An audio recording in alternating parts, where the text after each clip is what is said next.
Très rapidement, je voulais saluer les personnalités qui sont à la table. Philippe, bien sûr, Duron, que vous connaissez, l'homme incontournable des transports en France, le monsieur donc de Mobilité 21, des TET. Bref, il sait tout, il fait tout, et c'est un homme remarquable. Il n'a qu'un seul défaut, il est socialiste. Bon, voilà. Et donc, bah oui. Il est dans la majorité, voilà. Et alors, j'attaque tout de suite par François-Michel Lambert, qui est lui député des Bouches-du-Rhône. C'est lui, notre collègue député, qui a porté cet amendement dans la loi donc, du 28 mai 2013, et notamment l'article 41. Il nous expliquera tout à l'heure l'action décisive qu'il a conduite dans ce domaine-là. Je voulais également saluer, bien sûr, François Philizot, préfet, ici même, délégué interministériel au développement de la vallée de la Seine, qui a accepté de remplacer Gérard Lahellec au pied levé, qui présentera donc les réflexions en cours sur le complexe logistique interrégional de l'ensemble Normandie-Île-de-France. Je voulais également saluer Denis Schoumer, qui est également là à la table, qui portera les préoccupations des chargeurs. Il préside l'association des usagers de transport de fret et c'est un membre éminent de TDUE depuis sa création. Il apportera également une vision européenne des enjeux, car il préside également le Comité européen des chargeurs. Enfin, nous avons également Nicolas Rimbaud, qui est docteur en aménagement urbanisme et qui nous fera une analyse des enjeux liés à la recherche de la performance logistique. Ce petit déjeuner s'inscrit en amont de la conférence nationale de la logistique qui va avoir lieu vraisemblablement en juillet. Cette idée est partie, vous le savez, et tout à l'heure notre collègue Lambert nous le rappellera, d'un amendement parlementaire qui s'est posé la question de la place finalement de la logistique et de son efficacité dans le système économique. C'est une des clés de la compétitivité du territoire et de son économie. Elle est, par son objet, transversale et elle regroupe des métiers très divers et, on va le dire gentiment, un peu hétérogènes. Alors, cette filière est une filière économique à part entière. Elle peut être source de croissance économique, de progrès et même de progrès environnementaux. Je reviens de Chine où j'ai été invité en tant que responsable des transports et où j'ai découvert que les Chinois appréciaient tout particulièrement un point sur lequel ils sont en retard par rapport à nous, c'est l'intermodalité dans les transports publics. Et aujourd'hui, la France se positionne très favorablement, notamment dans les gares ferroviaires. Il semblerait que dans le domaine de la logistique, je parle sous le contrôle des grands spécialistes qui sont ici à table, il semblerait que dans le domaine de la logistique, on ait quelques progrès à faire dans ce domaine qui est un domaine d'excellence de la France, mais sur lequel je constatais que les Allemands ont pris un peu d'avance sur nous avec leur master plan, voire les Hollandais. Bref, nous avons du pain sur la planche. Alors, il faudra, si l'on peut, s'inscrire dans cette démarche dans laquelle le comité scientifique présidé par Michel Savy a rendu un rapport et je remercie pour leur travail la DGTM et la DGCE et la DGE qui ont permis justement d'avancer dans ce dossier qui est un dossier important pour la France, surtout dans cette compétition et cette mondialisation qui s'ouvre sous nos yeux. Si j'avais 2 ou 3 petites questions, TDE, vous le savez, regroupe des acteurs professionnels des transports et des représentants des collectivités locales. Quelle place les collectivités locales devraient-elles jouer dans ce domaine-là? Quelle spécificité du site France, surtout quand on compare avec nos voisins, notamment européens, et donc quelle fiabilité faut-il donner à l'indice de performance logistique de la Banque mondiale? Est-ce que c'est un bon critère? Faut-il également un schéma national de la logistique et définir, à l'image de l'Allemagne et de la Hollande, une stratégie logistique nationale? Enfin, le rapporteur de la loi sur la transition énergétique du Grenelle II se pose la question en haute et intelligible voix. La France, qui va accueillir la COP 21 en décembre pour lutter contre le changement climatique, on peut se poser donc la question de savoir quel est le rôle de la logistique dans ce sujet d'actualité particulièrement brûlant. Voilà, j'ai terminé mon introduction et je passe la parole au maître de séance, c'est-à-dire à notre ami Michel Agege. Merci beaucoup. Alors, sous réserve de la caution des spécialistes ici présents, et sans redire ce qu'a dit Louis Nègre, la logistique indispensable à la performance socio-économique des États est donc le sujet de notre rencontre d'aujourd'hui. Le transport en est une pièce maîtresse, mais intégrée dans une chaîne, la fameuse supply chain, qui démarre très en amont et se termine très en aval de lui. À l'occasion de la Conférence nationale de la logistique, je rappelle, prévue par la loi du 11 avril 2013 à la suite d'un amendement proposé par Gilles Savary et adopté, il s'agit plus précisément ce matin de contribuer à évaluer le niveau de compétitivité que la France doit atteindre dans ce domaine et les actions à mener pour y parvenir.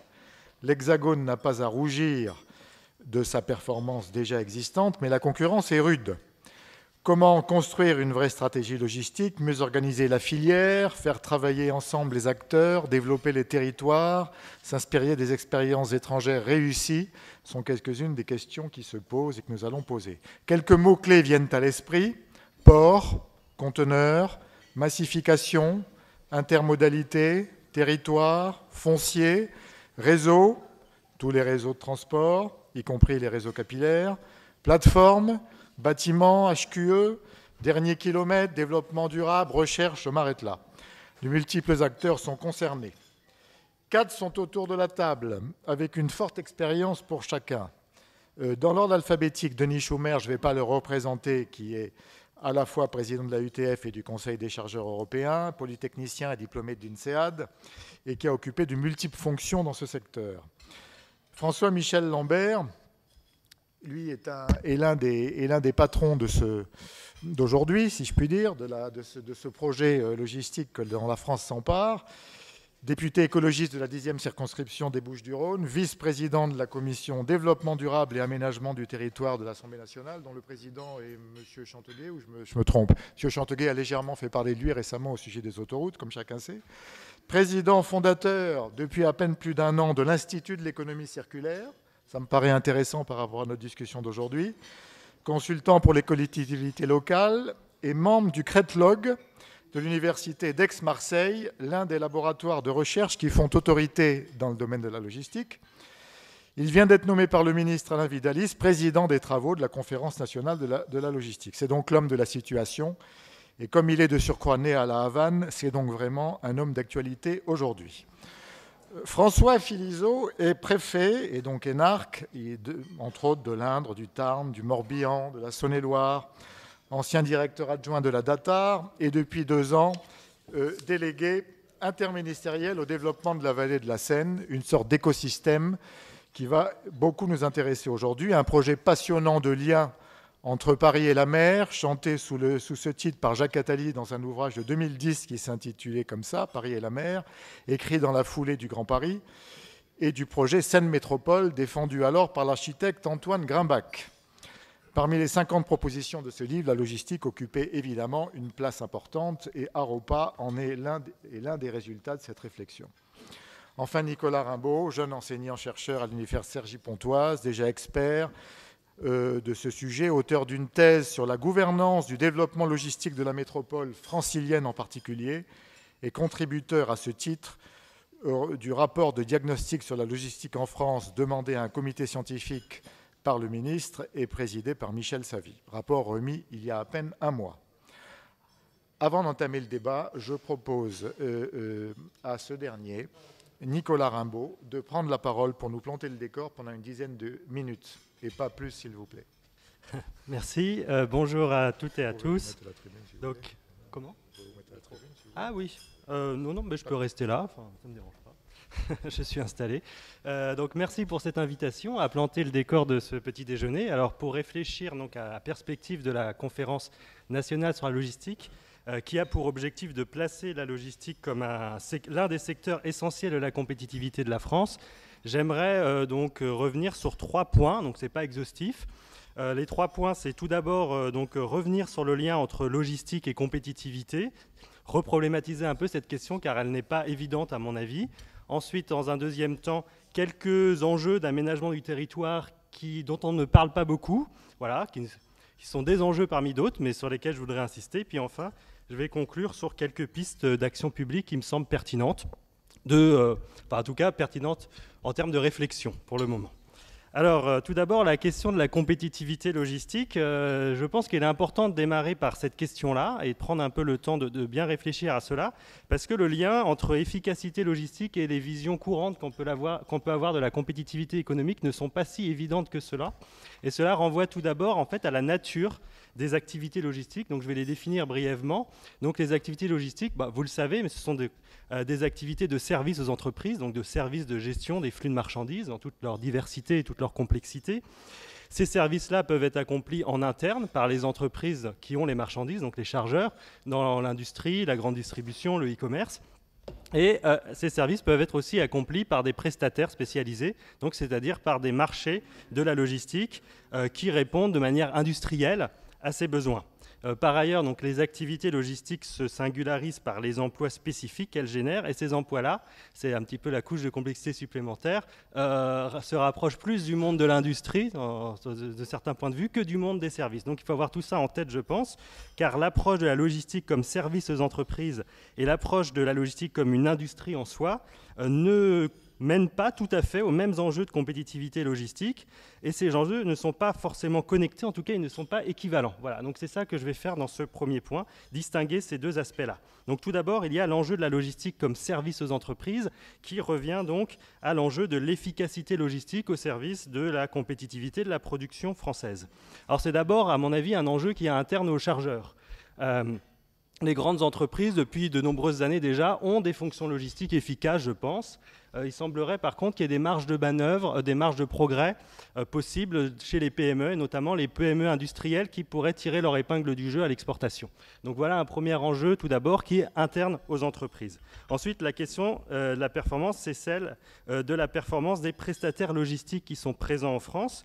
Alors là, on aborde en fait l'un des aspects du coût des services aux entreprises en France en général, qu'on dit être assez élevé, plus élevé que la moyenne européenne. Donc on peut réfléchir à comment la logistique pourrait permettre de baisser ce coût des services aux entreprises en France, donc toujours au service de la compétitivité. Alors on peut imaginer deux modèles, un modèle qu'on rapprocherait du low cost et un modèle qui correspondrait à une recherche de montée en gamme. Alors est-ce qu'il est possible d'avoir une logistique moins chère que celle d'aujourd'hui ? Avant de répondre à cette question, je pense qu'il faut aussi avoir en tête qu'on n'a jamais eu dans l'histoire du monde et de la France des services logistiques aussi peu chers, aussi bon marché. Et cela est notamment le cas du transport routier qui est déjà depuis plusieurs années dans une logique plutôt de low cost qui découle d'une concurrence extrêmement forte qui entraîne d'ailleurs une sous-traitance en chaîne et qui s'avère être un environnement relativement peu favorable à l'investissement au sein des entreprises de ce secteur-là. Et donc, il faut aussi avoir cela en tête, et c'est peut-être in fine un problème en termes de gain de productivité. Voilà, même si à court terme, cela a fait énormément baisser les prix du transport routier. Alors, un autre levier d'économie, point de vue des coûts, ça serait certainement celui du foncier. Aller chercher des fonciers moins chers pour les entrepôts, mais là encore, cela pose des questions sur lesquelles je reviendrai dans la partie sur l'aménagement. Voilà, il n'est pas sûr que ce soit tout à fait souhaitable. Alors, on pourrait plutôt réfléchir à un modèle de montée en gamme pour chercher notamment des gains de productivité et certainement l'automatisation d'une partie des opérations qui ont lieu dans les entrepôts amène des solutions, même si ça pose aussi d'autres problèmes sur lesquels je vais revenir. Voilà. Donc, voici ce premier point. Et pour finir, je pense qu'il faut aussi être conscient que l'objectif de l'efficacité logistique, ainsi défini, comme je viens de le faire, doit en toute logique conduire à faire baisser la part des coûts logistiques dans le PIB national et sûrement à faire baisser le nombre d'emplois logistiques, le nombre d'emplois dédiés à ces services-là. Voilà, il ne s'agit pas, si on cherche l'efficacité logistique, à produire plus de services logistiques pour produire plus de services logistiques. Alors maintenant, inversement, si l'on réfléchit à la logistique comme une industrie en soi, qu'on voudrait faire grandir, comme un secteur important de l'économie française, on peut aboutir à des objectifs différents en termes de compétitivité. On peut aussi avoir pour objectif en France d'augmenter le nombre de services logistiques que l'on produit, c'est-à-dire donc d'augmenter le nombre d'activités logistiques présentes en France. Et je pense qu'il y a deux façons principales de le faire. La première, c'est de capter des flux internationaux pour localiser des activités logistiques soumises à la compétition internationale ou européenne, tout du moins. Donc c'est notamment le cas du portuaire et de l'aéroportuaire, donc ces fonctions logistiques liées aux grandes portes d'entrée internationales. Et là, on peut distinguer deux temps, je pense, si c'est l'objectif que l'on veut viser avec donc la stratégie nationale. Le premier temps, c'est que la France ait ses propres portes d'entrée internationales, c'est-à-dire que l'on cesse d'externaliser cette fonction-là à d'autres pays. Alors c'est notamment le cas sur le portuaire, vous le savez. Le port d'Anvers est, semble-t-il, le premier port de Paris et non le Havre. Enfin, en tout cas, ils sont à peu près équivalents. On pourrait avoir pour objectif d'avoir le Havre à la place d'Anvers, pour le dire rapidement. Bon, cet objectif-là nécessiterait des investissements importants, je pense qu'il faut en être conscient. C'est un objectif qui est déjà ambitieux en soi, et notamment, parmi les investissements, il faudrait mener une politique d'aménagement de plateformes multimodales, notamment dans la région Île-de-France, dans les grandes régions françaises, qui serait un moyen d'améliorer le lien, de renforcer le lien entre les ports français et leur hinterland. Ensuite, il y a un deuxième temps plus ambitieux, ça serait que la France assume un rôle de porte d'entrée pour d'autres pays, de porte d'entrée internationale. Mais cela pose deux questions à mon avis. D'une part, quelle est la valeur ajoutée de cette fonction économique-là par rapport aux investissements que cela requerrait? Et deuxième question, c'est que dans le contexte européen, avoir de grands ports maritimes français n'est pas forcément favorable en soi à la compétitivité, à l'exportation des entreprises françaises. Qu'est-ce qui est le plus souhaitable finalement? C'est avoir à proximité de la France des ports extrêmement performants, comme les ports du Nord, ou bien c'est d'avoir un port du Havre, un port de Marseille, performants, améliorés, mais qui ne seront jamais, pour des raisons structurelles, au même niveau que les grands ports européens. Voilà, donc c'est un objectif en soi, mais ça ne va pas forcément aider la compétitivité à l'exportation. On peut mettre dans le même paquet, ça pose les mêmes problématiques, la question des grands entrepôts qui desservent plusieurs pays européens à la fois, les centres européens de distribution, qui sont assez peu nombreux en France. Ensuite, le deuxième axe pour augmenter le nombre d'activités logistiques en France, ça serait de renforcer les grands prestataires logistiques français, renforcer leur compétitivité à l'international, c'est-à-dire de soutenir des champions nationaux que pourraient être Géodis ou encore Norbert d'Entresang dans un tout autre style. Cela pourrait amener plus d'emplois de commandement des chaînes logistiques en France, mais là encore, avoir des prestataires français plus performants internationaux ne signifie pas nécessairement avoir des prestataires plus performants en France. Donc pour l'efficacité logistique des entreprises françaises, c'est deux choses différentes et on peut avoir tout à fait la stratégie inverse d'accueillir davantage de prestataires internationaux pour augmenter la concurrence en France et viser la performance par ce biais-là. Voilà. Donc tout ça pour dire, cette première partie, que produire plus de services logistiques en France n'améliorera pas forcément la performance logistique des entreprises françaises. Il est possible de faire les deux, je ne dis pas que c'est impossible, mais il ne faut pas croire qu'investir pour attirer des activités logistiques internationales va améliorer les exportations françaises, l'efficacité logistique de l'économie française en général. Il y a peut-être des choix politiques à faire, un travail de clarification sur les objectifs même, sur ce que l'on recherche en matière de performance logistique. Et il y a aussi, je l'ai dit, beaucoup d'enjeux qui sont internes aux entreprises et qui dépassent, je pense, le spectre de l'action publique.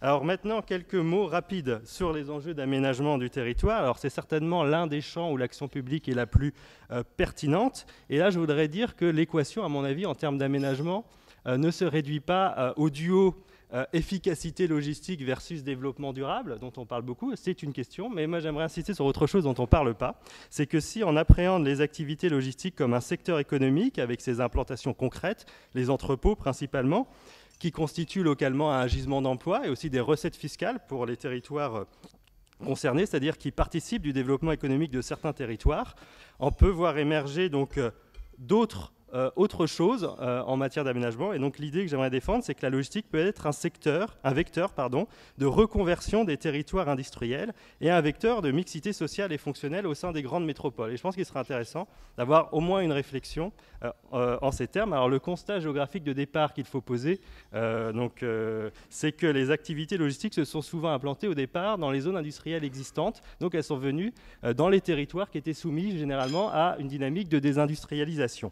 Mais ensuite, on assiste depuis plusieurs années à une fuite de ces activités-là vers des périphéries de plus en plus éloignées, qui peuvent menacer cette première géographie logistique qui suivait en fait assez intimement la géographie industrielle, avec quelques différences. Et donc, je pense qu'il serait intéressant de réfléchir à une politique d'aménagement qui pérenniserait la logistique dans ces espaces anciennement industriels afin de localiser des emplois ouvriers là où les ouvriers habitent encore majoritairement en France, et donc de garder aussi ces populations au cœur des grandes métropoles, car ces espaces industriels, c'est surtout des espaces de banlieues proches.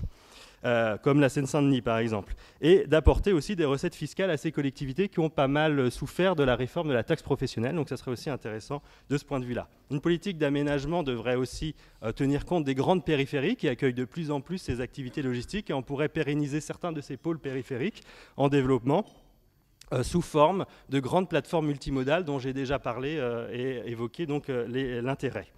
Donc finalement, si on est un peu loin de la compétitivité à première vue, ces pistes, à mon avis, peuvent soutenir l'efficacité logistique à moyen long terme, à la fois en ce qui concerne la mobilisation de la main-d'œuvre, ce qui est une question pour la logistique, et d'autre part en ce qui concerne la massification.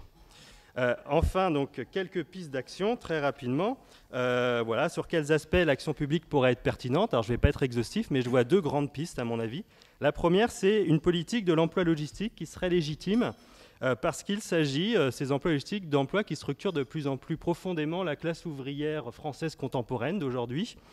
Et il y a des enjeux, car on peut voir l'emploi logistique à ce titre-là, à la fois comme un possible Eldorado ou comme la sidérurgie, la nouvelle sidérurgie.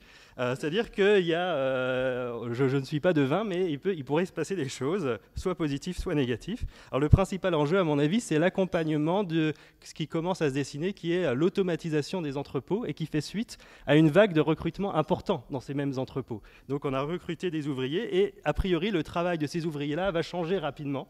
Donc on pourrait imaginer une politique nationale ou régionale de formation et d'accompagnement de ces mutations-là pour poursuivre cette génération d'ouvriers dont le travail va certainement changer. Et puis il y a des enjeux importants de pénibilité. Il y a de nombreux arrêts de travail dans ce secteur-là qui ont été pointés. Et donc la politique de formation et d'accompagnement pourrait aussi se saisir de cette question-là.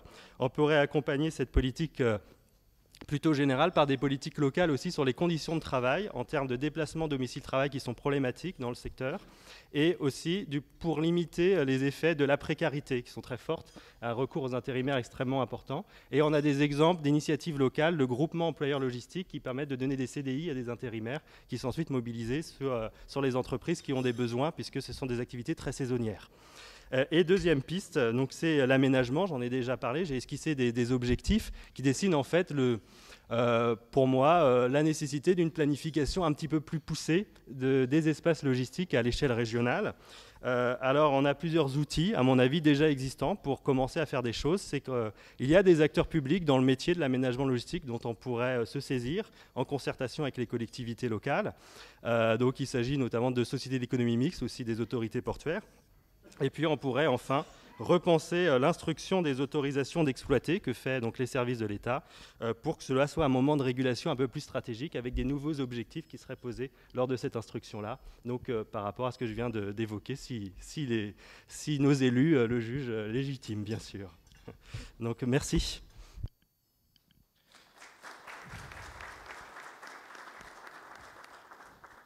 Bravo. Applaudissements mérités. Alors, nous allons procéder comme d'habitude pour ces petits déjeuners. C'est-à-dire que je vais donc soumettre à chacun des intervenants, y compris bien sûr Nicolas Rimbaud, 3-4 questions, en leur demandant d'y répondre à tour de rôle, sans ordre particulier, de façon courte et synthétique, de manière à ce que, assez rapidement, on puisse échanger avec vous tous. Voilà. Alors, Première question très générale, bien sûr. L'initiative qu'a prise le gouvernement français de préparer l'organisation d'une conférence nationale logistique avant l'été. Mais ceci dit, je crois qu'on peut dire qu'elle a d'ores et déjà démarré quelque part cette conférence, avec création éventuelle d'une filière logistique envisagée. Considérez-vous, messieurs, qu'il s'agit de bonnes initiatives et qu'en attendez-vous? Qui prend la parole dans un premier temps? Peut-être le député Lambert, qui ne peut pas considérer que ce n'est pas une bonne initiative, certes. Bon, bonjour à toutes et tous. Merci pour ce rendez-vous. Merci à mes amis Louis Nègre et Philippe Duron. Et puis, je voudrais quand même revenir sur l'excellente prestation que nous venons d'avoir. Je pense que dans un temps contraint, vous avez réussi à vraiment tout replacer. Et bravo, et je souhaitais vraiment le saluer sur effectivement les questions que nous avons devant nous. Alors, sur la question que vous posez, est-ce que c'est une bonne initiative, cette conférence nationale logistique? Je suis très mal placé pour y répondre en tant que président de cette conférence. La question, elle est plutôt qu'est-ce qu'on peut en attendre? Et je voudrais revenir, tout en ouvrant le débat, à un point qui a été en filigrane exprimé par M. Rimbaud juste avant moi. C'est la logistique doit être au service de quel objectif principal? Et c'est peut-être là où nous devons nous poser la question. Pour ma part, je pense que les évolutions, on peut déjà commencer à les exprimer, les évolutions, déjà, c'est la question suivante, mais j'esquisse, d'où part la France? On y reviendra. Et les évolutions qui sont devant nous et qui ne sont pas propres qu'à la France, qui sont propres au monde entier et plus encore au monde occidental, les nouvelles exigences socio-économiques autour de l'intégration des enjeux RSE, des enjeux développement durable, des notions de proximité, de type de consommation, de nouveaux modes d'échange avec le côté collaboratif, participatif, qui se déploie de plus en plus. Les certitudes que nous pouvons dire sur ce que sera la révolution numérique, et je me permets d'indiquer que nous sommes dans une phase de révolution. Est-ce que ce sera de la même ampleur que la précédente révolution industrielle? Je ne sais pas, mais en tout cas, elle le sera d'une ampleur certaine et va modifier énormément de choses. Donc nous devons intégrer la question des databases, la question des nouvelles technologies disponibles. Vous avez exprimé sur l'automatisation pour être dans la logistique depuis un moment. L'automatisation, elle était à travers des chariots élévateurs qui étaient automatiques. Aujourd'hui, ce n'est plus les chariots élévateurs, c'est un bâtiment entier qui est devenu, qui est potentiellement automatisable, ce qui change beaucoup de choses. Parce que vous pouvez tout à la fois transférer un chariot élévateur performant à 500 km de là si vous souhaitez changer votre plateforme logistique, vous ne transférez pas aussi simplement un bâtiment entièrement automatisé. Donc on voit que certains éléments structurants se mettent en place. Et donc, je reviens sur la question. La logistique, elle doit être au service de quel objectif principal? Et je pense que l'objectif principal, ou les deux objectifs concomitants, parce que l'un ne va pas sans l'autre, c'est être au service de la performance de notre économie et de la performance de nos territoires. Avant tout, avant même de déployer, de créer une nouvelle filière, de créer de nouvelles activités propres à la logistique.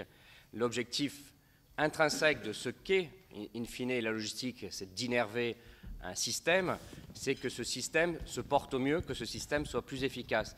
Et comme la France, dans le rapport de Michel Savy, et c'est clairement exprimé, a un handicap de départ ou a un retard, on trouvera le terme que l'on veut, ou n'est pas à la hauteur de nos pays limitrophes, on voit bien que c'est encore plus prégnant que cet objectif soit assigné à ce que la logistique ne soit pas au service d'elle-même, mais au service de l'économie et des territoires. J'en finirai pour déjà ouvrir sur d'autres questions. Issues du CRETLOG, comme toujours, nous avons notre propre définition de la logistique, et c'est celle qui m'anime en permanence. La logistique, c'est le pilotage des flux de marchandises, des flux physiques et des flux financiers par les flux d'informations. Donc, c'est celle que j'utilise et que l'on peut mettre en critique. Mais si on part de cette définition relativement succincte, le pilotage des flux physiques et des flux financiers par les flux d'informations, nous voyons bien que lorsque nous intégrons un monde où l'information est bouleversée dans sa capacité à être maîtrisée, dans la révolution que nous avons sur la maîtrise de l'information, nous voyons que nous pouvons avoir une ambition forte pour que le pilotage des flux physiques, des flux financiers, je rajouterai moi aussi les flux, les attentes de richesse au pluriel des acteurs, va être complètement bouleversé, et on peut aller relativement loin dans le service de l'économie en général. Philippe Diong, notamment, mais d'autres experts, ont exprimé des analyses macroéconomiques sur le fait que la France, par sa sous-performance logistique, a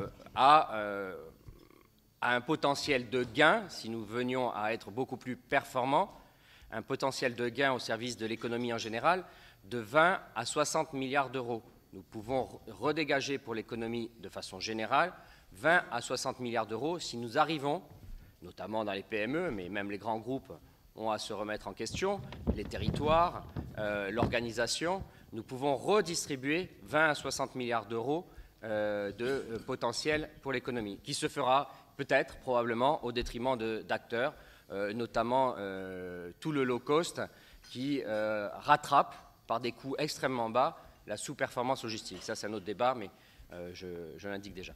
Voilà en résumé rapide sur votre question. Merci. Merci beaucoup. Je pense qu'il va falloir progressivement rentrer dans les détails maintenant de comment faire pour parvenir à ces nobles objectifs. Je propose que monsieur le préfet Philizot nous fasse part peut-être de sa vision des choses à partir de cette question introductive et à partir aussi de cette sorte de terrain de préfiguration qu'il prépare sur l'axe Seine, qui est un des axes logistiques principaux, pour ne pas dire majeurs, en France. Merci. Vous imaginez bien que le préfet que je suis, ayant des responsabilités confiées par le président de la République, ne va pas vous dire qu'une initiative gouvernementale est une mauvaise idée. Sauf que demain c'est mercredi, je peux avoir envie de changer de poste, éventuellement. Mais non, plus sérieusement, deux observations qui me paraissent importantes. La première, au regard de la façon dont vous avez libellé cette question, s'agit-il de créer une filière logistique?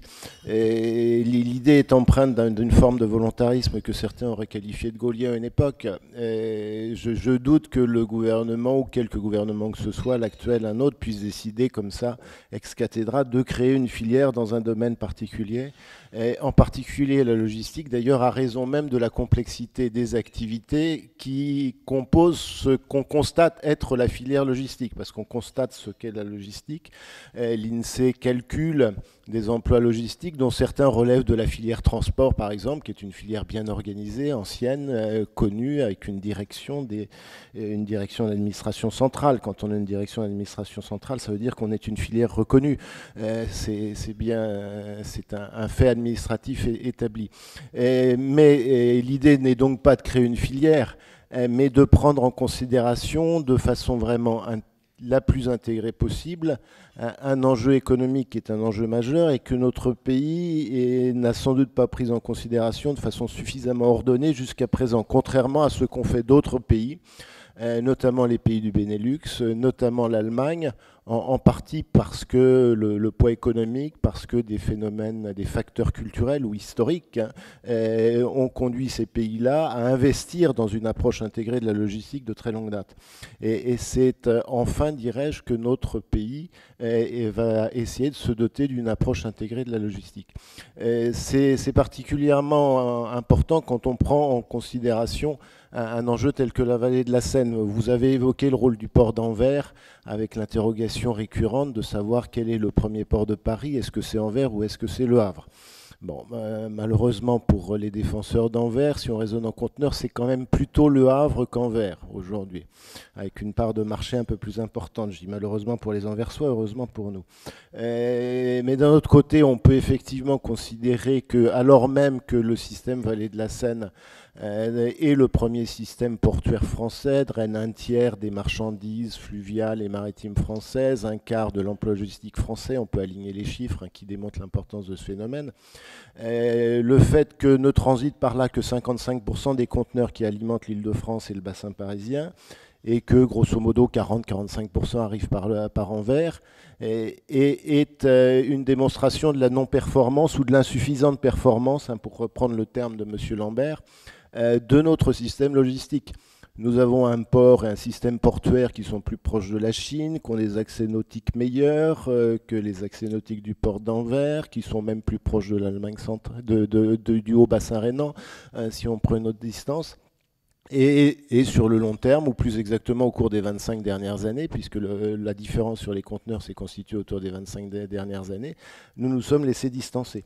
Pourquoi nous sommes-nous laissés distancer? Sans doute en partie parce que nous n'avons pas eu une approche suffisamment intégrée des fonctions logistiques, de ce qu'ils représentaient, dans la profondeur de ce qu'est un système logistique.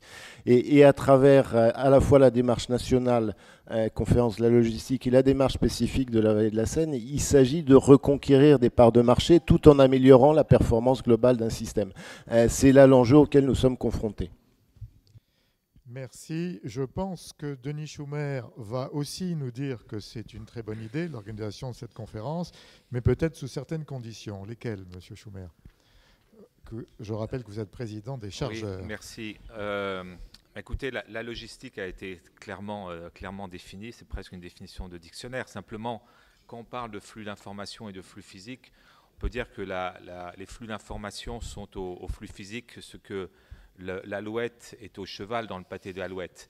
C'est-à-dire que le système de transport aujourd'hui est le système qui, en France, tire, du fait des infrastructures, du fait des prestataires existants aujourd'hui, la façon dont les flux d'information sont organisés. Et c'est peut-être là la principale différence avec nos voisins allemands et hollandais qui, partant d'une économie orientée vers le commerce, avaient toujours mis en avant le système d'information comme étant prépondérant vis-à-vis notamment de leurs clients étrangers. Ce que je voulais dire, c'est que bien sûr cette conférence est très attendue par les entreprises puisque ça correspond à la vision actuelle de l'entreprise. On a parlé de la fonction supply chain, de la fonction logistique dans l'entreprise. L'entreprise a besoin de visibilité aussi et donc tout ce qui va au-delà d'un horizon très court-termiste est intéressant. Simplement, il faut voir que dans les entreprises aujourd'hui, les grandes entreprises, la fonction supply chain est une fonction au niveau stratégique. Elle est très importante pour, je dirais, connaître un petit peu quelles sont les opportunités et les menaces, à la fois en termes d'approvisionnement, c'est pour ça qu'on parle de supply chain et pas seulement de logistique, en termes de moyens de transport, de moyens de stockage, tout au long de la chaîne de production et de la chaîne de valeur de l'entreprise. En dessous de cette fonction stratégique, il y a ce qu'on appelle des fonctions tactiques, et celles-là ne travaillent pas sur l'ensemble de la chaîne. Celles-là travaillent sur des segments, et on peut dire que sur une supply chain internationale, il y a 4 grands segments, même si le système d'information permet une certaine traçabilité de la marchandise à l'intérieur de ces 4 segments, et encore elle est limitée, on pourra expliquer pourquoi. Les 4 grands segments, c'est tout ce qui est transocéanique et transcontinental. Ensuite, le deuxième segment, avec à chaque fois, bien sûr, une rupture de charge et souvent une rupture d'information, un segment qu'on va appeler intra-européen, transnational, et puis ensuite un segment donc plutôt national, régional, et enfin le segment du dernier kilomètre urbain.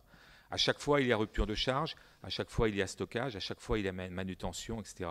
Un des grands enjeux de la bien sûr, de la logistique sera de réunir ces segments entre eux de façon à ce qu'il y ait un minimum de rupture de charge et de manutention. Prenons un exemple, un distributeur de matériaux de construction, je ne citerai pas son nom, préfère faire venir des matériaux d'Anvers à un de ses entrepôts du côté de Marseille, de façon à repositionner un certain nombre de ces matériaux pour pouvoir faire des camions complets qui repartent avec différents produits irrigués jusqu'à Lyon, Mâcon, etc. Au lieu de faire du Anvers-Lyon, Anvers-Mâcon ou d'un entrepôt près d'Anvers. Donc chaque entreprise aujourd'hui raisonne sur un certain nombre de tactiques toute seule, et cela produit finalement cela détruit de l'efficience, cela produit de l'empreinte environnementale. Chaque entreprise a l'impression de bien faire, mais à l'intérieur de son système. Pourquoi est-ce qu'il n'y a pas aujourd'hui des offreurs de services qui sont capables de maîtriser tout ça, de mutualiser tout cela, parce que ça serait une tâche immense, parce qu'après on rentre dans le système du risque de monopole. On voit ce qui se passe avec les grandes compagnies maritimes qui font des alliances, etc. Quel va être leur poids et leur influence sur l'évolution des ports en Europe notamment et ailleurs, parce que c'est eux qui maîtriseront, s'il y a 4 alliances mondiales avec des grands porte-conteneurs géants, c'est eux qui maîtriseront à terme peut-être les ports qui sont servis et qui ne sont pas desservis. Donc, mutualiser sous l'égide de prestataires, c'est intéressant parce que on crée de l'efficience. Par contre, on a un risque de création de monopole. Donc l'entreprise est sans arrêt partagée entre ces deux volontés, c'est-à-dire aller vers la mutualisation.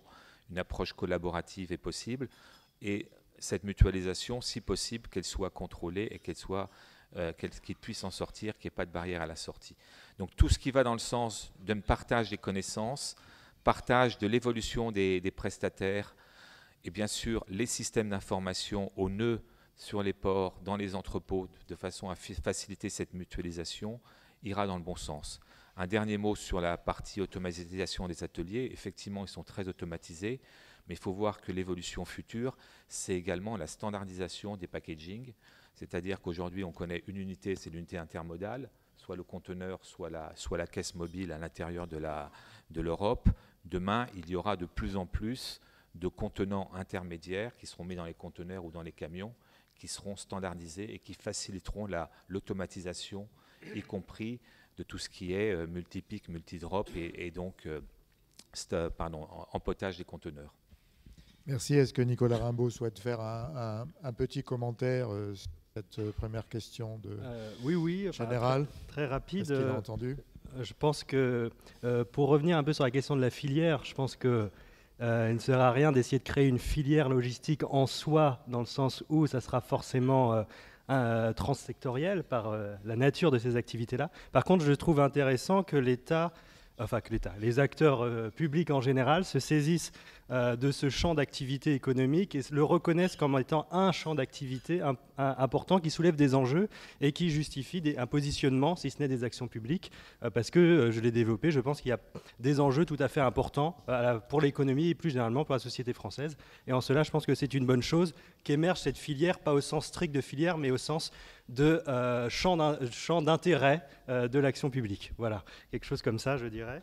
Et sinon, un peu sur les actions qu'on pourrait mener, je voudrais peut-être juste dire une chose, c'est faire attention à ce que cette conférence ne glisse pas trop sur les questions uniquement portuaires, car je pense que la question portuaire est une question importante, mais est certainement la question la plus simple peut-être dont on peut se saisir, car c'est un champ d'action assez balisé, puisque l'État intervient depuis de très nombreuses années sur la question portuaire, même s'il y a des enjeux, des choses à faire. Et j'espère que cette conférence va dépasser cette seule question-là. Voilà, même si c'est évidemment un enjeu fort et peut-être une clé de lecture possible pour la question un peu délicate de savoir jusqu'où il faut soutenir la logistique comme une industrie en soi, donc produire plus d'activités logistiques pour produire plus d'activités logistiques. Peut-être que la boussole, ça pourrait être dans quelle mesure ça va remplir des objectifs de développement durable. Par exemple, sur la question portuaire, je pense qu'il est intéressant d'améliorer la part de marché du port du Havre, notamment parce qu'on arrivera beaucoup mieux à utiliser les modes de transport alternatifs, notamment le fluvial, mais aussi le ferroviaire vers le Havre que vers Anvers. Et donc en cela, améliorer la part du Havre améliorer le lien entre l'Île-de-France et Le Havre, je pense à un intérêt écologique intéressant. Voilà. Donc ça peut être aussi une piste de lecture, sachant que je disais que c'était un peu compliqué de savoir dans quelle mesure c'est intéressant ou pas d'aller vers là. Voilà, c'est tout. Okay. Merci. Merci beaucoup. En rappelant que Le Havre s'est sérieusement réveillé depuis déjà pas mal de temps et augmente déjà ses parts de marché sensiblement. On va passer à la seconde question, si monsieur le député Lambert veut bien y répondre. Dans un premier temps, je la rappelle, on va essayer maintenant de rentrer de façon encore plus concrète dans le sujet d'aujourd'hui. Donc, comparé à ses voisins européens, quelles sont les forces et les faiblesses du secteur logistique en France et quelles sont les priorités d'action à la lumière peut-être des bonnes pratiques étrangères qui ont été relevées et analysées dans la commission qu'a présidée Michel Savy pour une meilleure performance logistique. Merci. Les faiblesses, c'est déjà le fait que nombre d'autres pays, on parle souvent de l'Allemagne et je m'y suis souvent référé avec leur master plan logistique, mais ce n'est pas le seul pays à avoir, depuis environ une décennie, intégré au niveau de l'exécutif national une approche d'organisation et de structuration ou de mise en dynamique, je prendrais plutôt ce terme, de la logistique au service de l'économie en général, de la compétitivité du pays. La France ne l'a pas fait, et c'est bien pour ça qu'il y a eu cet amendement porté par mon collègue Gilles Savary, et que j'ai évidemment pleinement soutenu, et qui nous amène à cette conférence nationale logistique. Et derrière, on y reviendra sur un schéma directeur national logistique à écrire. Et donc ça, c'est la faiblesse de la France première, qui a amené à ce qui a été dit par M. Schumer, je crois, qui nous a expliqué que des acteurs faisaient leur propre performance sans participer à la performance de l'économie française, à la performance en général sur ce qu'est la logistique. Nos forces, je pense que nous sommes un pays qui a un niveau de connaissances, de formation, de compétences, qui a des acteurs économiques de poids, qui est en train de s'organiser au niveau de plus de responsabilités dans les territoires, et je pense notamment aux régions. Donc notre force, elle est tout à la fois remplir le creux et en faire quelque chose de positif de ce que j'ai exprimé tout à l'heure. Donc on a devant nous de fortes marges de manœuvre. Et pour activer ces marges de manœuvre, nous sommes quand même un pays reconnu par des acteurs individuels, mais aussi de façon générique, sur la qualité des compétences. Donc nous avons à travailler sur ce point. Et pour en rester sur les bonnes pratiques étrangères, je l'ai exprimé, hein, c'est ce fameux schéma directeur national logistique, et je pense que c'est aussi lié plus encore logistique et aménagement du territoire dans toutes les dimensions de ce que ça veut dire aménagement du territoire. C'est ce qui nous a beaucoup manqué de l'échelle nationale. On pourra y revenir sur la question de l'Internet physique qui est en cours de test en France et qui sera extrêmement structurant si on va jusqu'au bout du déploiement d'une approche d'Internet physique. Il ne faut pas que ça se fasse en dehors des pouvoirs publics, il faut que ça se fasse avec des pouvoirs publics qui participent à une certaine planification du territoire. Ce qui manque peut-être à la France depuis une trentaine d'années, c'est de ne plus avoir vraiment de commissariat au plan. Mais je pense aussi aux régions et je pense jusqu'aux collectivités comme les communes ou les agglos qui ont, en termes d'aménagement du territoire, rarement pris en compte ce que peut être une intelligence partagée avec les acteurs économiques, que ce soit les logisticiens, mais tous les acteurs économiques une intelligence partagée en termes d'aménagement de leur propre espace afin d'aller vers encore plus de performance au service de leur territoire. Je finirai par une petite image. Il y a une ville que je ne citerai pas, une belle métropole, qui en 15-20 ans est remarquable par sa mobilité voyageur, mais qui a perdu de l'activité économique en centre-ville parce que la mobilité voyageur, oui, la mobilité ou la performance logistique, non. Et donc les acteurs économiques, les artisans, les petites entreprises, etc., ont fui en périphérie de cette ville qui a pourtant réussi sa mutation sur les enjeux mobilité voyageurs. Donc on voit bien que les deux sont relativement liés. Oui, là vous soulevez le problème bien connu du fait que le fret est souvent, et le transport de marchandises en général, est souvent délaissé, y compris dans l'organisation générale, en ville ou ailleurs. Une petite précision, monsieur le député, est-ce que l'Institut de l'économie circulaire que vous avez créé et fondé, est-ce que cette notion d'économie circulaire peut avoir un intérêt dans le domaine logistique? En 2 mots, comme c'est un sujet qui doit vous passionner, dites-le en 2 mots, est-ce que c'est le cas ou pas? En 2 mots, on va essayer, en 2 phrases. L'Institut de l'économie circulaire, qui est une association, donc probablement, oui, déjà la SNCF que j'ai croisée est membre, et d'autres acteurs économiques, d'autres territoires,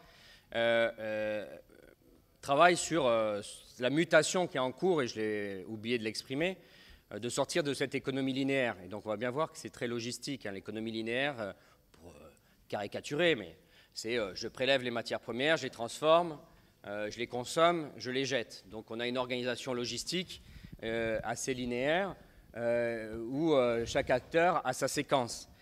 L'économie circulaire remet en cause ce modèle, notamment par le recyclage, mais pas que, hein, par la capacité à réparer, la capacité à allonger la durée d'usage du produit, donc à le transmettre,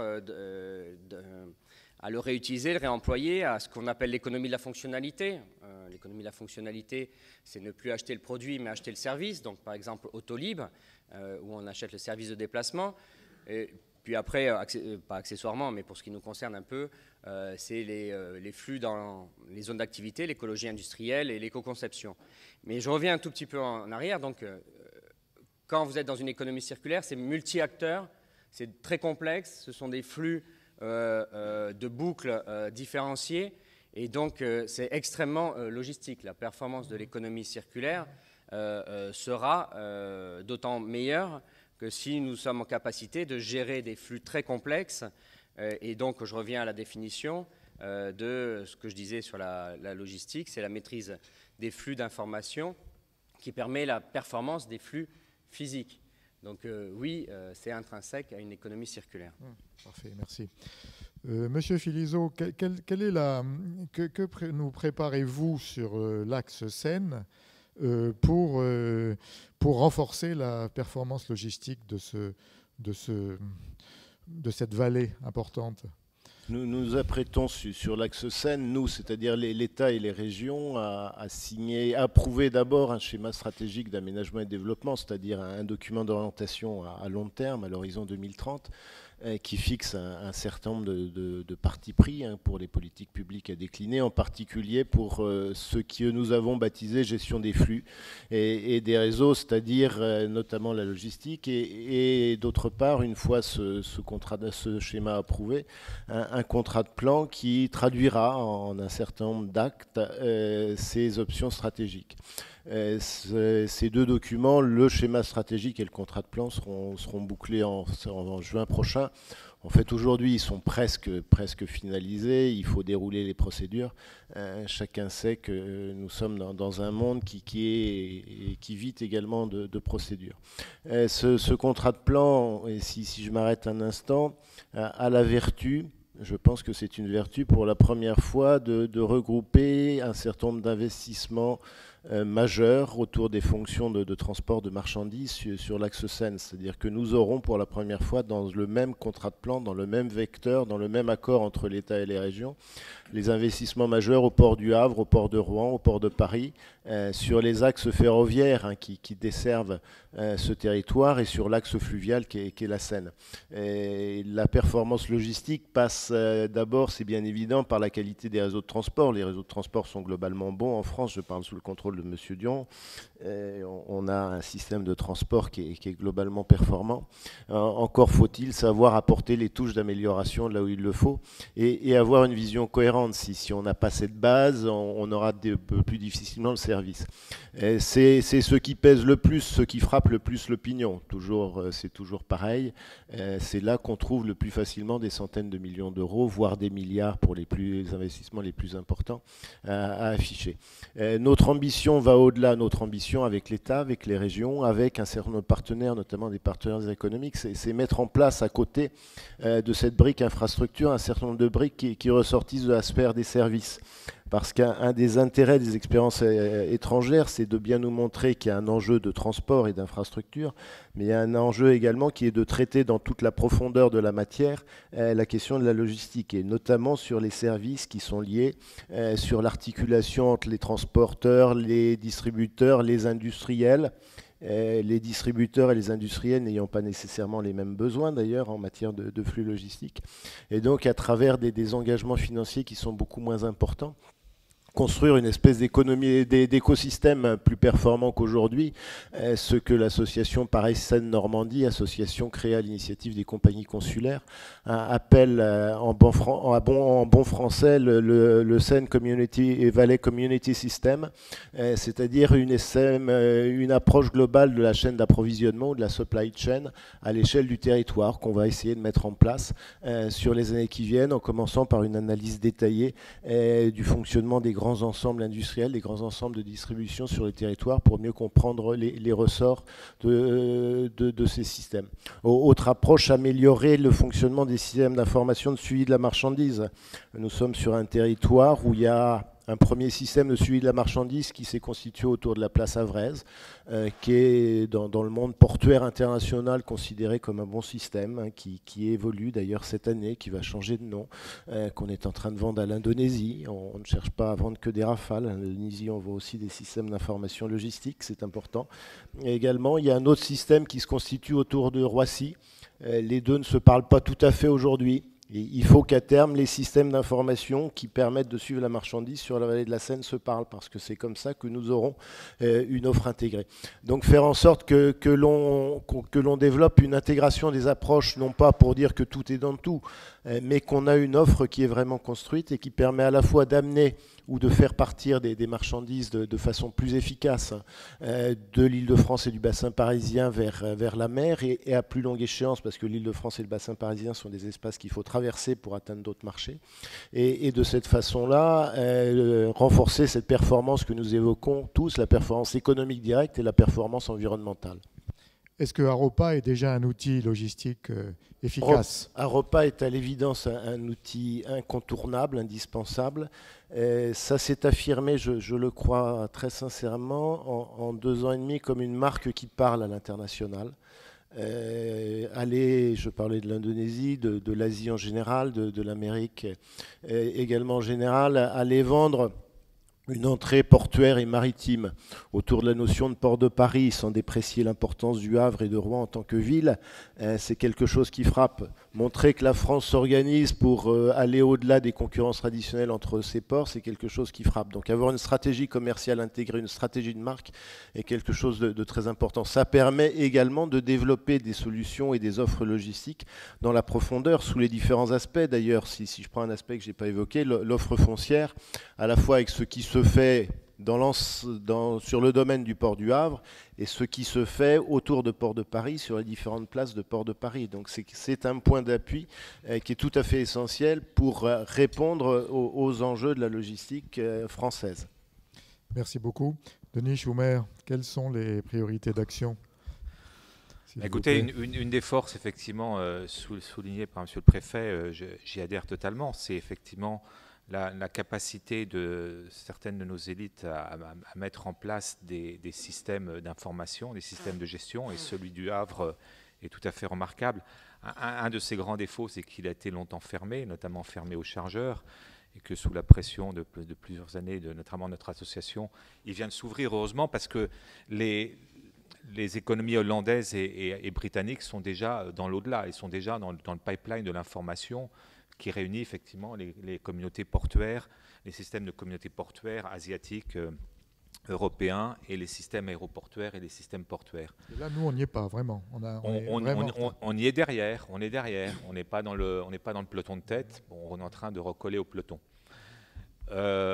Donc capacité aussi intellectuelle, capacité de pilotage des grandes entreprises de transport, ça c'est une de nos forces, leur capacité donc à agréger les petites entreprises, à les fédérer et à remonter dans la chaîne de valeur vers la logistique, chose qui nous donne quand même un avantage compétitif. On regarde toujours sur l'Europe du Nord, mais il faut voir l'Europe du Sud. On a un gros avantage dans ce domaine-là, et on a donc des parts de marché sans doute à gagner ou à reprendre par rapport à l'Europe du Sud. L'Europe du Nord, leur grande qualité, c'est la coopération entre prestataires, notamment en Allemagne, si vous voulez. Mais vous le savez, ce qui se passe dans le domaine entre patronat et syndicats existe aujourd'hui entre les donneurs d'ordre de rang 1 et les prestataires de rang 2 et 3, etc. Une coopération beaucoup plus renforcée. On est beaucoup plus dans la transparence et la confiance. Ça viendra en France, mais pour l'instant, ce n'est pas complètement répandu. Une des grandes forces de la France est son réseau routier. On le connaît également par rapport à celui de nos voisins, l'Allemagne notamment, ou la Belgique, où ne parlons pas des pays du Sud.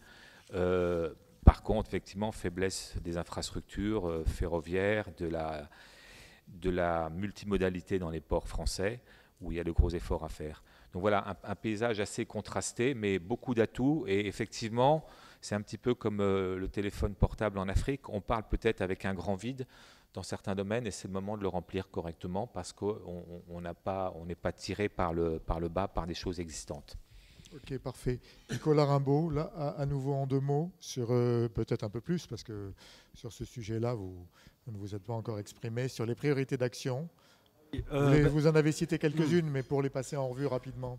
Ah oui, je pense que j'ai dit à peu près ce qui me tenait à cœur sur le sujet. Oui. Et dans la question du Canva, il y a aussi les comparaisons internationales. Oui, absolument. Donc je pensais plutôt dire quelques mots là-dessus, oui, absolument. si ça vous va. Bien voilà, parce que j'ai travaillé un peu sur les Pays-Bas, et donc on parle souvent du modèle néerlandais qu'on mobilise comme un éventuel modèle à copier. Et je pense que les Pays-Bas ne sont pas un modèle à copier pour la France, parce que c'est justement une économie de porte d'entrée qui ne me semble pas être la piste la plus intéressante pour la France, comme j'ai expliqué, où on va plutôt être dans la performance au tissu économique existant, dans le soutien à la performance au tissu économique existant. Mais il y a des éléments intéressants aux Pays-Bas, et je voudrais juste en évoquer quelques-uns rapidement. D'une part, la performance du port de Rotterdam repose avant tout, je pense, sur son... entre autres, mais historiquement, sur son système fluvial. Et je ne sais pas si on n'en parle pas forcément beaucoup, mais c'est parce qu'il y a le Rhin qui est à Rotterdam. Le Rhin mène en Allemagne, on le sait, mais il y a aussi autre chose. C'est donc le transport fluvial est extrêmement important pour le port de Rotterdam et très dynamique, plus dynamique que le transport routier. Et il marche bien aussi parce qu'il y a énormément de petits ports partout aux Pays-Bas, jusqu'en Allemagne. Et ces petits ports, ensuite, donc, qui ont cette activité liée au port, sont aussi mobilisés par la logistique plus domestique des Pays-Bas. Et cela est assez performant d'un point de vue environnemental. Donc il y a ça aux Pays-Bas, et donc voilà. On voit donc l'importance de ce tissu ancien, etc., ce système fluvial. Et donc je pense que le système fluvial, le transport fluvial est très important et devrait être bien creusé pour donc le cas de la France aussi. On a des bassins fluviaux, même s'ils sont moins structurellement, ils ont moins d'atouts. Par ailleurs, aux Pays-Bas, il y a une politique de soutien aux activités logistiques qui s'appelle donc Top Sector. Voilà, politique de top sector, dont la logistique fait partie des top secteurs reconnus là-bas. Donc ça ressemble un petit peu à ce qui se met en place aujourd'hui en France. Et il y a l'aspect innovation qui est particulièrement fort dans cette politique-là. Et en fait, cette politique qui est nationale de soutien à l'innovation, que je ne connais pas très bien dans le détail, va aussi de pair avec une politique locale. Donc j'ai fait une étude de cas sur une ville des Pays-Bas, et j'ai vu des différences notables entre cette ville moyenne des Pays-Bas et ce que j'ai pu voir en France. c'est notamment donc, ce soutien, c'est l'existence d'une politique logistique locale, notamment de soutien aux entreprises d'un point de vue de l'innovation générale, innovation technologique, innovation commerciale. Et en fait, ça allait de pair avec l'existence aux Pays-Bas d'un tissu entrepreneurial dans le domaine des transports et de la logistique. Et que je n'ai pas vu du tout en France, en tout cas les régions sur lesquelles j'ai enquêté en France, c'est-à-dire autour de la région parisienne, où on avait beaucoup plus des entreprises, beaucoup plus footloose, qui venaient s'implanter dans différents endroits pour profiter du foncier pas trop cher, de la main-d'œuvre, mais qui ne créent pas de liens, qui ne s'ancrent pas localement. Et donc j'ai l'impression que la performance du système néerlandais, ça vient aussi de cet ancrage-là, qui est lié à son histoire. Et donc, bon, est-ce qu'on peut le copier? C'est peut-être un peu compliqué, mais il y a aussi cet aspect-là. Et donc l'existence d'un tissu entrepreneurial est intéressant et peut être noté. Mais aussi, j'ai vu aux Pays-Bas un glissement progressif vers l'accueil de plus en plus massif dans la ville que j'ai étudiée des grandes entreprises, dont Geodis, par exemple, fait partie, mais les DHL, etc., qui, elles, s'ancraient beaucoup moins et ne voyaient pas d'intérêt à participer au programme local d'innovation, d'échange, etc. Donc, voilà quelque chose un petit peu qui prend un peu le contre-pied de ce qu'on dit souvent sur... la performance qui serait celle des grandes entreprises. Un tissu entrepreneurial d'entreprises plus petites peut être intéressant dans certains cas. Il y a aussi le small is beautiful, mais qui est un peu daté de la science régionale sur les clusters. Mais voilà, donc je voulais aussi parler de ça, mais sans avoir de pistes très concrètes en fait. Hein. Alors merci pour cette excellente transition avec la question suivante. On a planté le décor globalement, on a vu quelles étaient les grandes pistes d'action. Là, vous venez d'évoquer des villes ou des territoires plus petits, plus profondément implantés dans les pays. Le rapport de diagnostic qui a débouché c'était une mission scientifique, hein, un conseil scientifique, un comité scientifique qu'a présidé Michel Savy, évoque justement ce sujet à travers... D'une part, le fait que les grands acteurs, les acteurs publics locaux, grands ou petits, surtout les petits, sont souvent écartés de la gestion des implantations logistiques dans leur territoire par les grands développeurs investisseurs qui ont la main, parce qu'ils ont l'expérience et ils décident de la manière dont les choses doivent se passer sans que les acteurs locaux aient forcément leur mot à dire là-dessus. De la même manière, les petites entreprises sont encore peu sensibilisées à l'importance d'une bonne organisation logistique. Dans ces deux cas, les territoires souffrent. Comment modifier comment faire évoluer les choses là-dessus, Monsieur Lambert, et une question annexe d'ailleurs qui m'est venue à l'esprit en écoutant Monsieur Rimbaud, c'est que est-ce que cette ambition logistique que la France voudrait se fixer n'est pas liée à une volonté de redynamiser l'industrie française? Est-ce que l'un ne va pas sans l'autre? C'est probablement une question. C'est peut-être pas pour rien d'ailleurs que les deux ministères, économie d'un côté et transport, écologie et développement durable, etc., sont associés dans ce projet. Merci pour le complément en termes de questions, puisque sans pouvoir traduire cette intuition en éléments plus d'analyse scientifique, j'ai quand même le sentiment depuis plusieurs années que la fameuse performance de l'Allemagne n'est pas étrangère à sa capacité organisationnelle. Et de capacité organisationnelle à performance logistique, on n'est pas très loin.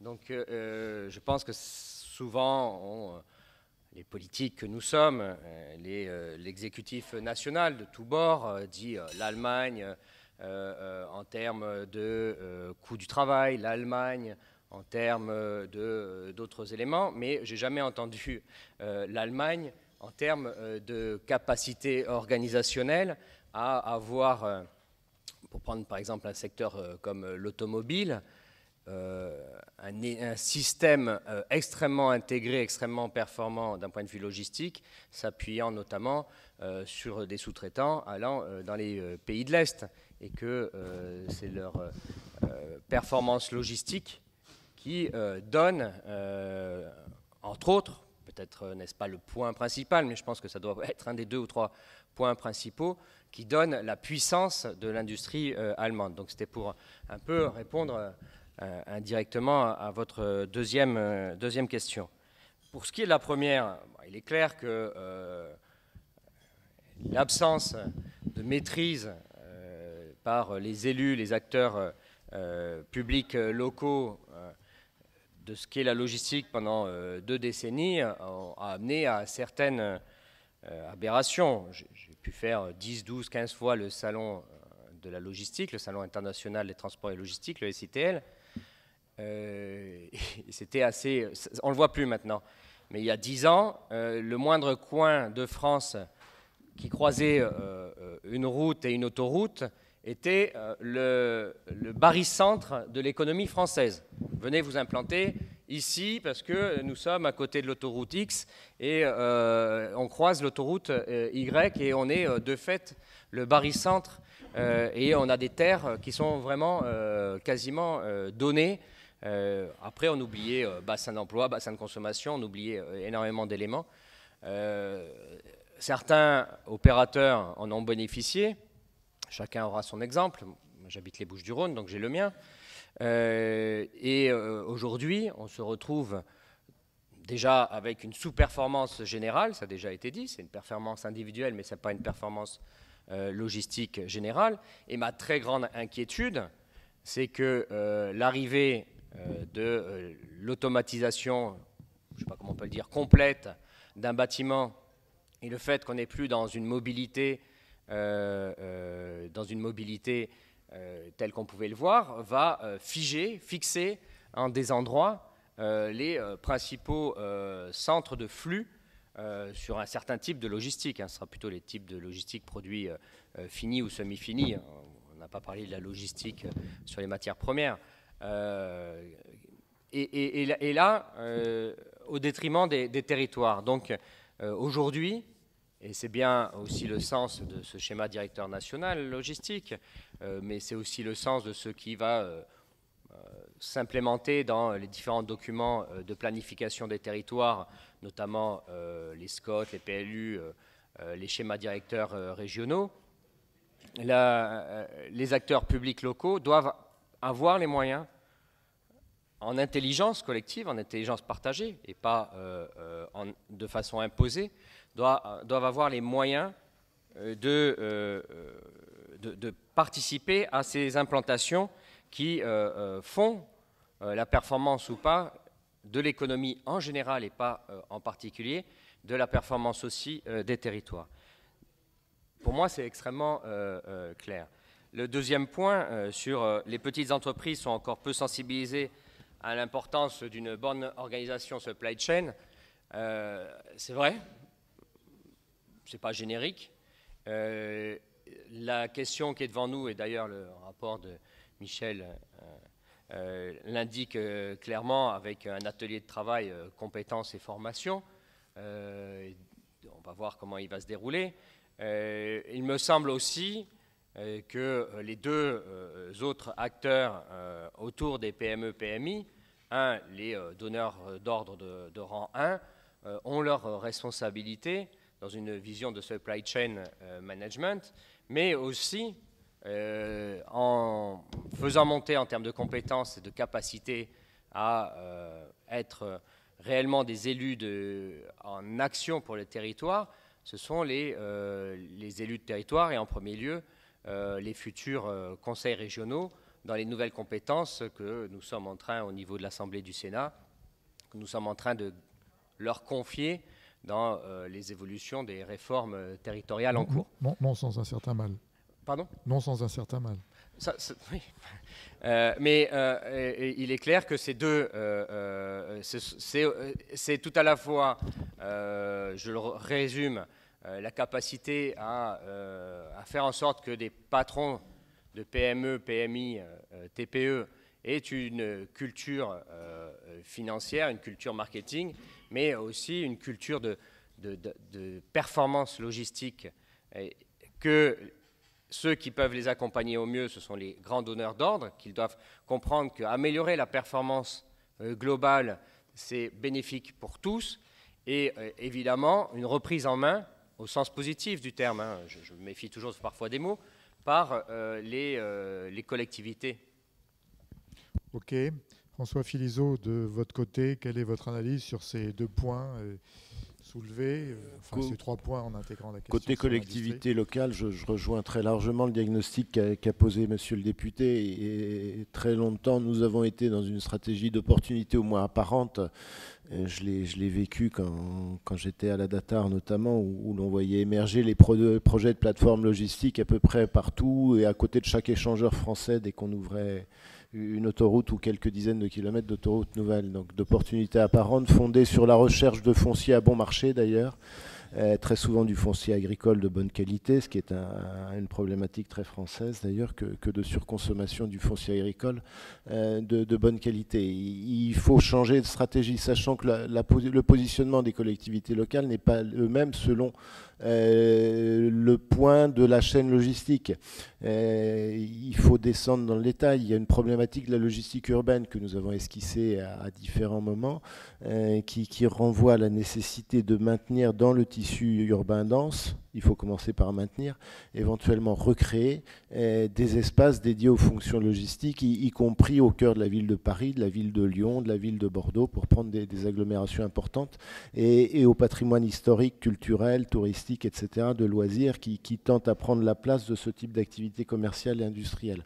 Et donc il y a un travail à conduire par les collectivités territoriales pour s'emparer de ces enjeux de logistique urbaine ou de logistique du dernier kilomètre, on peut appeler ça de façon différente, ça revient en partie au même. Il y a un autre enjeu qui est celui des grandes plateformes de distribution, des grands nœuds logistiques, des grands territoires sur lesquels il faut sans envisager de changer, de redistribuer tout ce qui s'est fait au cours des 20 dernières années. Si on prend la cartographie des implantations logistiques dans le grand bassin parisien, on constate qu'on a une répartition qui descend jusqu'à Orléans, pour des raisons de distance-temps en camion depuis Anvers d'ailleurs.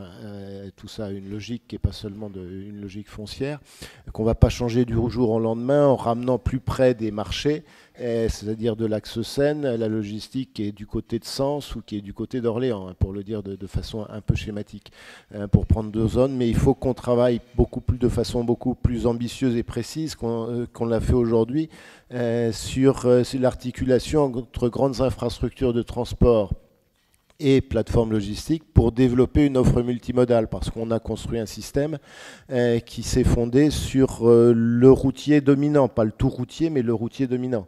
Et si on veut faire plus de multimodal demain, si on veut mieux utiliser le fleuve, il faut plus de logistique à valeur ajoutée le long de la Seine, et il faut articuler le système logistique francilien qui est à l'est de Paris avec un point d'entrée qui est à l'ouest, tout en réussissant à traverser de façon harmonieuse l'Île-de-France, pour le dire de façon simple, le cœur de la banlieue parisienne, ce qui n'est pas un sujet absolument simple d'ailleurs. C'est beaucoup plus simple à dire qu'à faire à certains égards. Donc il y a un travail fin à faire avec les collectivités locales sur l'offre de transport, le positionnement des plateformes de transport combinées demain, l'articulation multimodale, la place en zone dense, et on retrouve des champs d'intervention qui sont intéressants d'ailleurs, qui renvoient à la fois à l'anticipation foncière, à la gestion des réseaux et également à l'accompagnement en termes de services. Côté petites et moyennes entreprises, ça fait partie des difficultés traditionnelles. Je pense qu'il faut traiter ça à la fois dans les chaînes propres à chaque industrie, comme le disait M. Lambert, là aussi, il y a des donneurs d'ordre qui descendent et qui posent les questions de logistique, mais également sur des territoires, parce qu'on a des logiques territoriales qui peuvent nous permettre de dépasser les logiques purement sectorielles, de l'industrie chimique d'un côté, de la métallurgie, de la mécanique, de la plasturgie, pour voir si sur un territoire donné, sur un espace donné, je prends un travail qui a été conduit autour du port de Dunkerque, par exemple, pour sortir de la vallée de la Seine. On peut construire des solidarités logistiques en franchissant les barrières intersectorielles, si je jargonne pas trop. Et marier ces 2 approches, une approche un peu verticale, une approche territoriale, qui nous permet de dégager des opportunités plus fortes pour accompagner le progrès logistique des PME. Merci. Peut-être plus rapidement, si vous voulez bien, on va accélérer un petit peu parce que le temps passe. Denis Schumer, vos interlocuteurs, c'est plutôt les grands investisseurs, justement, ou les grands donneurs d'ordre, et votre expérience est celle de grandes entreprises, mais néanmoins, quelle est votre analyse de ces sujets ? Sur les aménagements, le modèle est en train de se figer, puisque tous les grands distributeurs ont maintenant installé un dispositif d'entrepôt.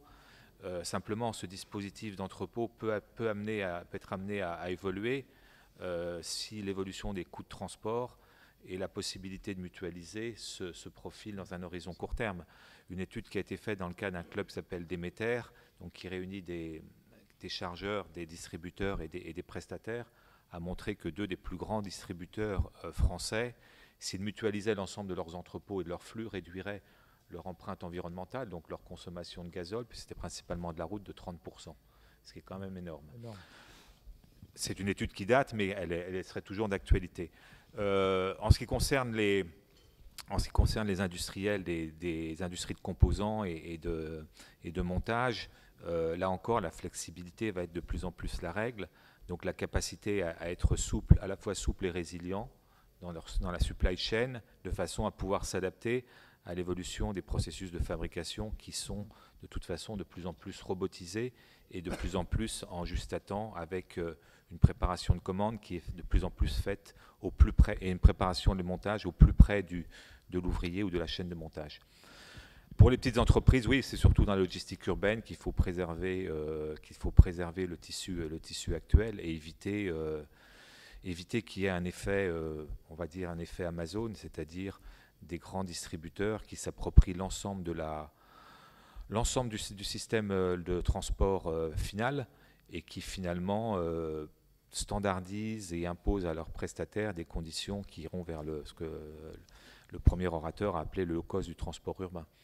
Donc il y a effectivement à avoir entre baisser l'empreinte environnementale et ne pas avoir un transport low cost urbain respectant une qualité d'emploi et une qualité d'entreprise suffisante. C'est un arbitrage qui sera difficile à faire et ça serait bien que l'État et les autorités s'en préoccupent. Très bien. Sur ces 2 points, rapidement, s'il vous plaît, Nicolas Rimbaud. Oui. Donc en fait, je partage tout à fait les différents avis qui ont été exprimés en termes d'objectifs notamment. Après, il y a la question des outils où là, je crois, il y a du travail pour trouver les outils qui permettent notamment d'aboutir donc à une nouvelle répartition des entrepôts, à la fois logistique urbaine et les grands entrepôts en périphérie, puisque je pense qu'il y a un consensus qui se dégage, mais pendant ce temps-là, ça n'a pas changé grand-chose à la situation. Et je pense qu'il faut inventer des outils, sinon on n'y arrivera pas. Voilà. Alors, je voudrais revenir juste rapidement sur le modèle économique qu'il y a dans l'immobilier logistique, puisque c'est ça qui était sous-entendu par ces grands développeurs investisseurs. Donc je connais ça un petit peu parce que j'étais amené à le travailler, l'immobilier logistique. Et je pense qu'il faut quand même rappeler l'intérêt de ces entreprises-là qui donc apportent des solutions tout de même d'un certain point de vue, parce qu'ils proposent maintenant non seulement de construire un entrepôt puis de le vendre, mais plutôt de construire un entrepôt puis d'en rester propriétaire avec des systèmes de fonds d'investissement plus ou moins financiarisés et complexes. Et surtout, de plus en plus, ils proposent de bâtir toute une zone logistique d'un coup et ensuite de la gérer entièrement. Et ils la gèrent, je pense, plutôt bien, puisqu'ils permettent d'avoir des taux de remplissage assez bons. L'aspect esthétique est correct, notamment l'entretien paysager, etc. Et surtout, ça évite à la collectivité locale concernée de porter le risque d'une zone d'activité qui marche mal, etc. Donc il y a tout ça. Où est le problème alors ? Mais le problème, c'est qu'à mon avis, ça a tendance à transformer ces activités logistiques en une forme de boîte noire pour les différents acteurs publics concernés. D'une part, parce qu'ils n'interviennent pas beaucoup dans la réflexion sur le type de zone d'activité, etc. Surtout parce que c'est du coup le développeur investisseur qui va choisir les entreprises qui vont venir. Alors les premières entreprises, la collectivité peut y faire attention parce que ça sera le début, le lancement, elle va être associé. La collectivité est forcément associée par ses pouvoirs d'urbanisme. Mais ensuite, dans la vie de la zone, c'est le développeur investisseur qui va choisir les différentes entreprises qui vont remplacer ceux qui partent, etc. Et au bout d'un moment, la collectivité va même plus savoir qui est dans l'entrepôt. Et je pense que c'est ça le risque principal. Et ça va à l'envers de ce que je racontais tout à l'heure sur l'ancrage qui peut être intéressant tout de même et avoir une relation entre les acteurs publics et les entreprises dans les zones. Voilà. Donc je pense qu'il y a un problème qui est posé là-dessus et donc qui est tout simplement une perte de maîtrise de l'évolution de ces zones logistiques-là de la part des acteurs publics. Alors maintenant, qu'est-ce qu'on fait à la place ? Je n'ai pas forcément de solution clé en main, mais il faut, je pense, d'une part réfléchir à un modèle qui permette de planifier un peu la répartition de ces espaces-là, si on veut faire de la logistique urbaine d'un côté, si on veut essayer de de spécialiser certaines zones pour la grande logistique, et d'autre part trouver un système où il y a des échanges entre les entreprises et les collectivités, le gestionnaire de la zone. Et je pense que des modèles comme ceux de Port de Paris peuvent être intéressants dans une certaine mesure, puisqu'on a un modèle qui permet d'avoir une maîtrise foncière publique, donc de savoir ce que devient le sol, mais qui permet aussi d'associer les investisseurs immobiliers qui seront incontournables de toute façon, qui vont donc signer des baux plus ou moins longs et construire les entrepôts et trouver des locataires. Voilà. Donc je pense qu'il y a quelque chose à inventer en termes d'outils en la matière.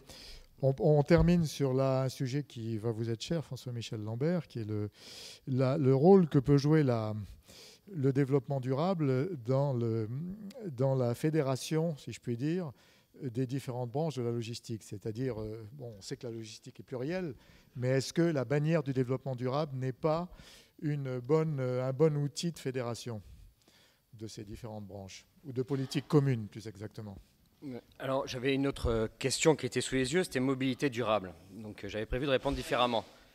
Non, la mobilité durable, non. Voilà. Moi, je préfère un 44 tonnes à 100% de taux de chargement Euro 4 que un 44 tonnes GNV Euro 6 ou mieux Euro 6++ avec 20% de taux de chargement.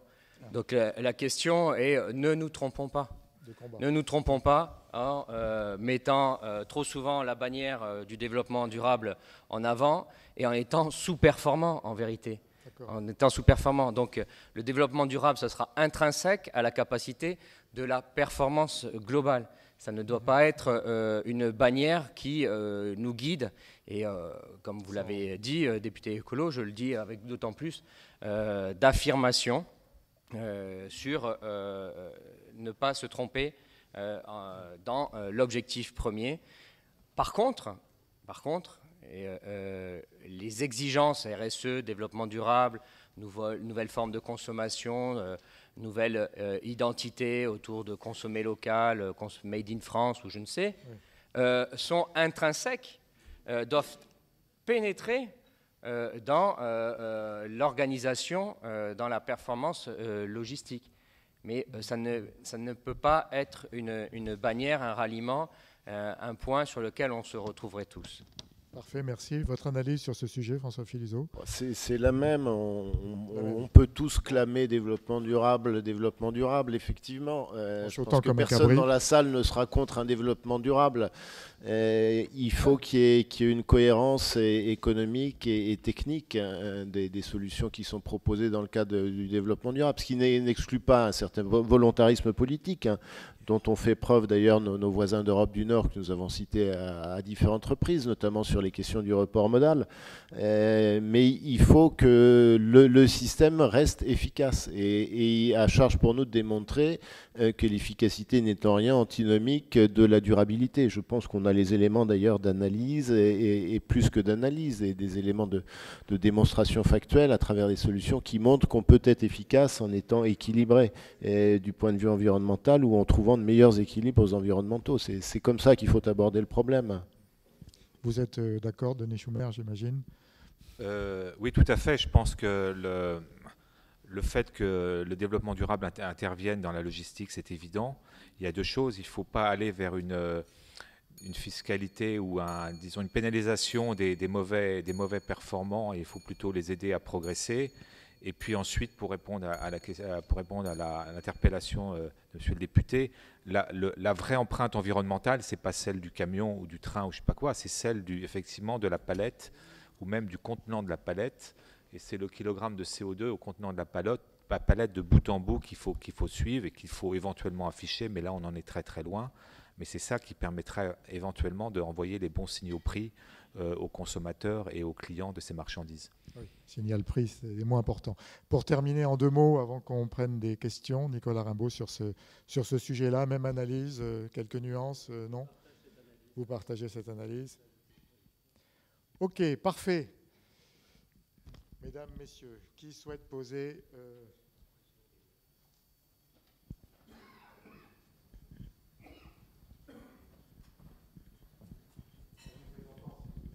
Merci Jean Guénard, FNTP. Je m'adresse à vous à titre personnel. Je serais plutôt dans le pâté de cheval et d'alouette, plutôt du côté du cheval et même plutôt du côté de l'hippodrome, hein, en tant que FNTP. Alors, je voudrais juste corriger ce qui a été dit au niveau de la qualité de nos infrastructures globalement bonnes. Je crains que ce soit une foi qui relève un peu du passé, et d'où l'extrême urgence et nécessité de faire l'inventaire que notre fédération a proposé de faire au président de la République de l'ensemble de nos infrastructures en termes de qualité, en termes de degré d'usure, en termes d'entretien et en termes de patrimoine. Et je crois qu'à partir de là, les idées sur les modes de transport à privilégier vont devoir tenir compte des réalités physiques. Et puis, ma deuxième remarque, c'est qu'il ne faut pas oublier le passé. Tout ce que j'entends aujourd'hui me paraît extrêmement positif et prometteur. N'oublions pas qu'il y a 20 ans, on a fléché 300 millions, c'était des francs et pas des euros, pour une île aux oiseaux au Havre, plutôt que pour une écluse dont on reconnaît aujourd'hui qu'elle serait bien utile. Et n'oublions pas que depuis 20 ans, on n'a pas fait avancer le projet de l'Interland et des voies ferrées pour désenclaver le port du Havre.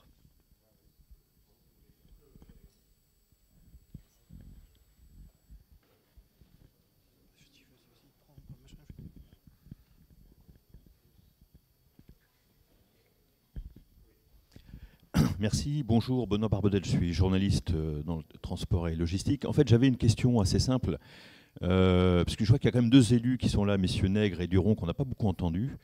Quelle serait la traduction, ou quelle sera la traduction politique de cette conférence? C'est-à-dire, j'ai souvenir d'une interview de monsieur Lambert qui nous disait à un moment donné, l'action publique, c'est incentive, enfin incitation ou coercition. Bon, je schématise, hein, mais... Bon. Quelle sera finalement la traduction politique de cette conférence? Qu'est-ce qui, au final, sortira de ces travaux en commission? Ou qu'est-ce qui pourrait en sortir? Parce qu'aujourd'hui, on a un peu de mal à... On voit qu'il y a beaucoup de thèmes et de sujets d'aborder qui sont très intéressants sur la performance, sur l'environnement, sur l'emploi, sur le pavillon français, sur le multimodal. Enfin, on voit bien tous les domaines et on les connaît. Mais au final, vous, en tant qu'élu, puisque c'est un peu de ça dont on doit parler, j'imagine, qu'est-ce qu'il en sortira dans le meilleur des mondes? Sans vouloir prendre la place de mes collègues, je voudrais surtout, en tant que président, garantir qu'on essaye de ne pas écrire à l'avance. Donc, on a 3 mois de travaux, ça n'a pas été exprimé, 4 ateliers de travail, une consultation publique, des rendez-vous dans les territoires. J'essaye d'être autant que possible disponible, d'autres personnes engagées sont disponibles, et un rendez-vous le 9 juillet. Donc permettez-nous de ne pas écrire ce que collectivement nous sommes en train d'essayer de se mettre ensemble autour d'une ou plusieurs initiatives. J'ai la mienne que je peux partager et je vais même le dire. Pour ma part, je pense que la logistique, comme dans d'autres pays d'ailleurs, étant tellement transversale que ça doit être marqué au niveau de l'exécutif gouvernemental et recommandé autour de certains exécutifs régionaux territoriaux par exemple, un délégué interministériel à la logistique. Mais ça m'appartient, ça sera peut-être repoussé par vous et tous ceux qui y participent. Donc heureusement que les politiques n'écrivent pas à l'avance, même si on a déjà vu ça dans d'autres temps, lorsque l'on mobilise les professionnels, les acteurs. Bonjour, Olivier Duboitaine, conseil scientifique de TDIE. 2 remarques et une question. Les 2 remarques ont été peut-être implicites dans les interventions, mais il me semble important de les expliciter. La première, c'est qu'il faut se rappeler que les territoires jouent les uns contre les autres. Et ça a produit, par exemple, le développement des demandes de lignes TGV dont le rapport Mobilité 21 a souligné les limites. La deuxième remarque, a été souligné par tous, c'est le caractère redistributif de l'évolution de la logistique liée au numérique. La redistribution ne crée pas de PIB, il crée une nouvelle répartition des valeurs entre les partenaires. Mais si je regarde l'économie de Blablacar, Blablacar ne crée pas un point de PIB supplémentaire, il crée une redistribution de la valeur, de la possession et de l'utilisation des véhicules existants. Donc il ne faut pas confondre ces deux objectifs. Et une question pour les orateurs, il me semble qu'on n'a pas encore parlé de l'évolution des flux. Or, quand on regarde la prospective 2100 du port de Rotterdam, il conclut que dans tous les scénarios, l'asymptote sera atteinte en 2040 et après, le trafic du port de Rotterdam va baisser pour retomber à peu près à la valeur actuelle, mais pas beaucoup plus. Donc, ce qui augmente aujourd'hui, c'est la logistique urbaine. Et ça, comme l'a souligné Michel Savy dans beaucoup de ses travaux, on est à des taux de croissance de logistique urbaine extrêmement importants et qui vont durer avec l'économie circulaire et l'économie des services. Là-dessus, les territoires devraient reprendre la main, ils ont légitimité, et dans un marché à croissance, on peut créer de la richesse, on peut investir et on peut créer des systèmes performants qui, eux-mêmes, permettront de se généraliser à des choses sur lesquelles on n'a pas moins de capacité d'investissement. Donc c'est là ma question. Juste très rapidement, d'abord sur nous posons la question effectivement de toute cette économie collaborative et participative, et derrière c'est la question d'échanges économiques qui sont différents de ceux qui sont mesurés par le PIB. Hier, je crois qu'il y a eu une publication qui indique d'autres critères internationaux pour donner la place de différents pays. La France, 6e puissance mondiale par le PIB, tombe à la 19e ou 20e. Donc il y a la question de comment mesure-t-on la richesse d'un pays. Donc ça répond indirectement à ce que vous avez dit. Pour ce que vous exprimez, effectivement, le port de Rotterdam, si je ne me trompe, dans son plan 2030, a encore une extension portuaire pour accueillir. Et son deuxième pilier, ça s'appelle l'économie circulaire. Il se substitue un peu à des autorités publiques, c'est une sorte d'autorité publique. Dans leur périmètre, ils veulent créer de la valeur autour de repenser les flux dans le territoire sous leur autorité pour aller vers plus de performance sur ces flux et chercher des gains en permanence. Donc ça rejoint un peu ce que vous avez exprimé. Et donc en conclusion, la conclusion, c'est ce que je souhaite en tant que président de cette conférence nationale logistique, c'est qu'on ne soit pas à regarder demain matin, qu'on ne soit même pas à regarder 2020, vu l'inertie de faire bouger un tel sujet qu'est la logistique, mais qu'on soit capable de se projeter à des horizons relativement lointains avec évidemment des strates pour enclencher sur une longue période les évolutions, les mutations nécessaires pour que la France, au-delà de la majorité actuelle, que s'imprime une performance vraiment au service de l'économie et des territoires. Deux ou trois observations. La première sur notre réseau de transport, parce que c'est moi qui ai été interpellé. Je pense que globalement, nous avons un bon réseau de transport. Le problème, c'est de nous convaincre collectivement qu'il faut peut-être faire passer l'entretien sur la création aujourd'hui.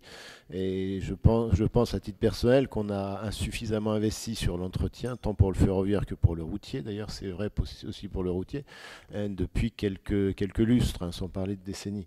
Mais c'est plus parlant d'ouvrir une infrastructure nouvelle que de réparer un pont qu'à 30 ans, à bien des égards, ou de changer du ballast et des traverses. Oui.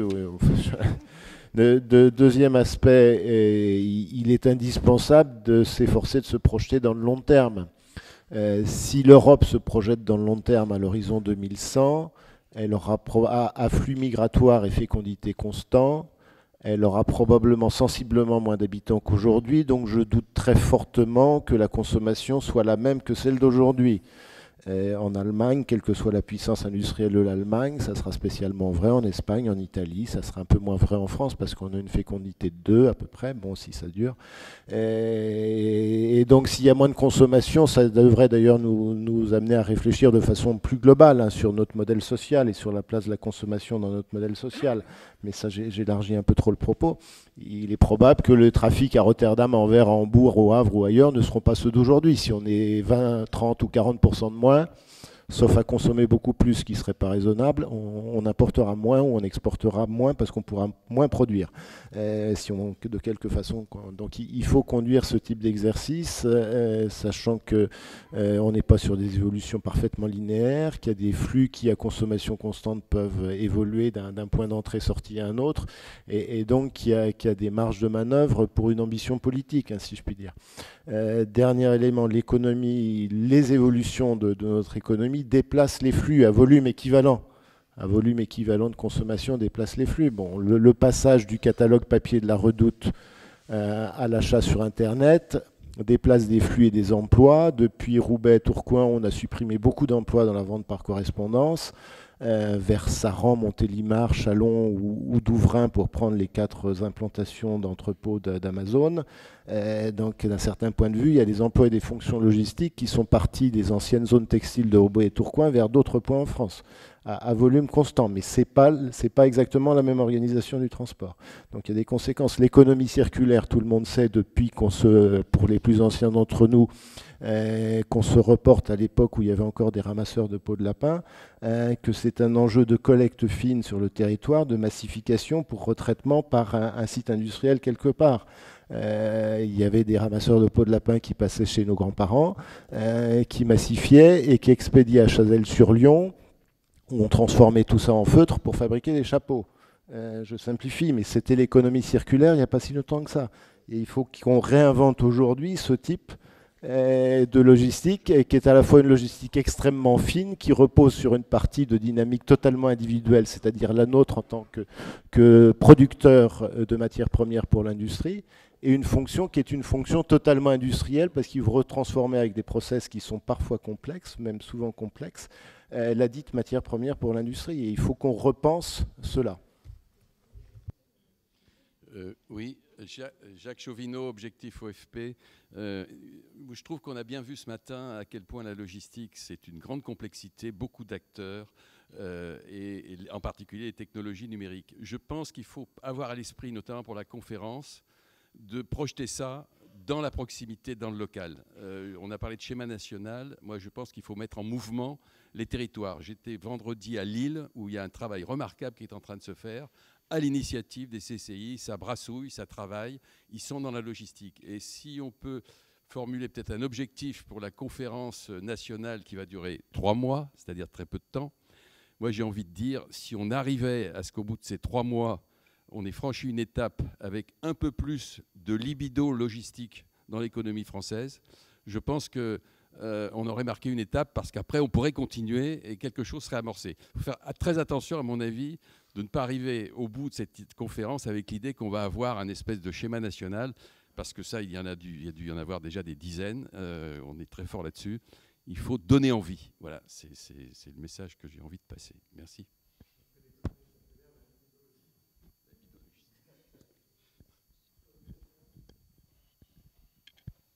Juste, c'était ce qu'avait ouvert le président Louis Nègre tout à l'heure en disant schéma ou stratégie. J'avoue que je rejoins le terme stratégie plus que schéma. C'est ce que tu as dit tout à l'heure. Et je le confirme. Alors, Françoise Branget, ancien parlementaire et puis présidente du consortium des voies navigables. Ma question est notamment sur le transport fluvial, puisque vous avez dit logistique, ça s'appuie sur l'intermodalité. L'intermodalité s'appuie sur l'aménagement du territoire. L'intermodalité, on en parle depuis une dizaine d'années. Je n'ai pas vu grand-chose arriver sur le territoire en matière de concret. Et aujourd'hui, eh bien, qu'est-ce que vous pensez du transport fluvial qui s'intègre dans la chaîne logistique, alors que finalement le gouvernement renonce à toutes ces liaisons interbassins, le gouvernement soutient Seine-Nord, mais le reste du pays, on ne voit pas grand-chose arriver. Donc je retiens l'entrée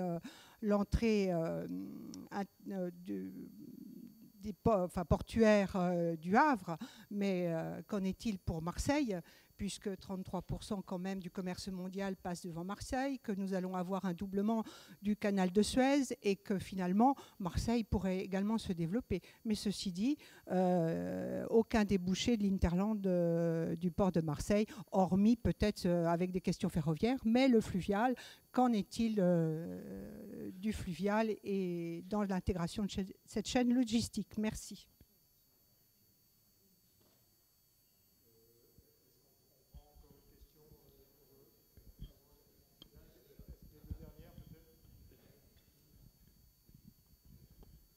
Claude Chardon, office interconsulaire des transports et des communications du Sud-Est. Au regard de la concurrence qui existe entre les grandes zones logistiques de rang national, voire européen, il me semble qu'il y a un problème de foncier. Le mot foncier n'a pas très été abordé ce matin. Ne pensez-vous pas que la conférence doit mettre l'accent sur cet aspect stratégique, parce que en ce qui concerne les territoires, notamment ceux traversés par les corridors européens RTET, il y a pour demain, notamment dans le sud-est, un enjeu de disponibilité de foncier pour être capable de compétitionner par rapport à d'autres bases proches de nos régions. Je pense donc que tout cet aspect stratégique et concurrentiel. Oui, bonjour, Éric Demanchon, journaliste. Alors, ce n'est pas une question proprement dite, mais c'est des compléments, et je pense que ce sont des compléments importants dans les réflexions qui va venir. En mai 2016, il y a le nouveau code, douanier de l'Union, le CDU, qui va rentrer en vigueur. Et simplement faire remarquer que l'ensemble de la chaîne d'approvisionnement va être bouleversé par la mise en œuvre de nouvelles procédures de sûreté et sécurité. Et je pense que c'est un point qu'on ne peut pas exclure dans une réflexion portant sur la logistique. Donc c'était une remarque. On cite souvent comme exemple l'Allemagne, les Pays-Bas, le Benelux en règle générale. J'aimerais souligner également l'exemple du Maroc. Le Maroc, il y a 10 ans, a lancé une stratégie logistique intégrée qui a abouti à Tangemed, qui a abouti à un développement économique et industriel très important.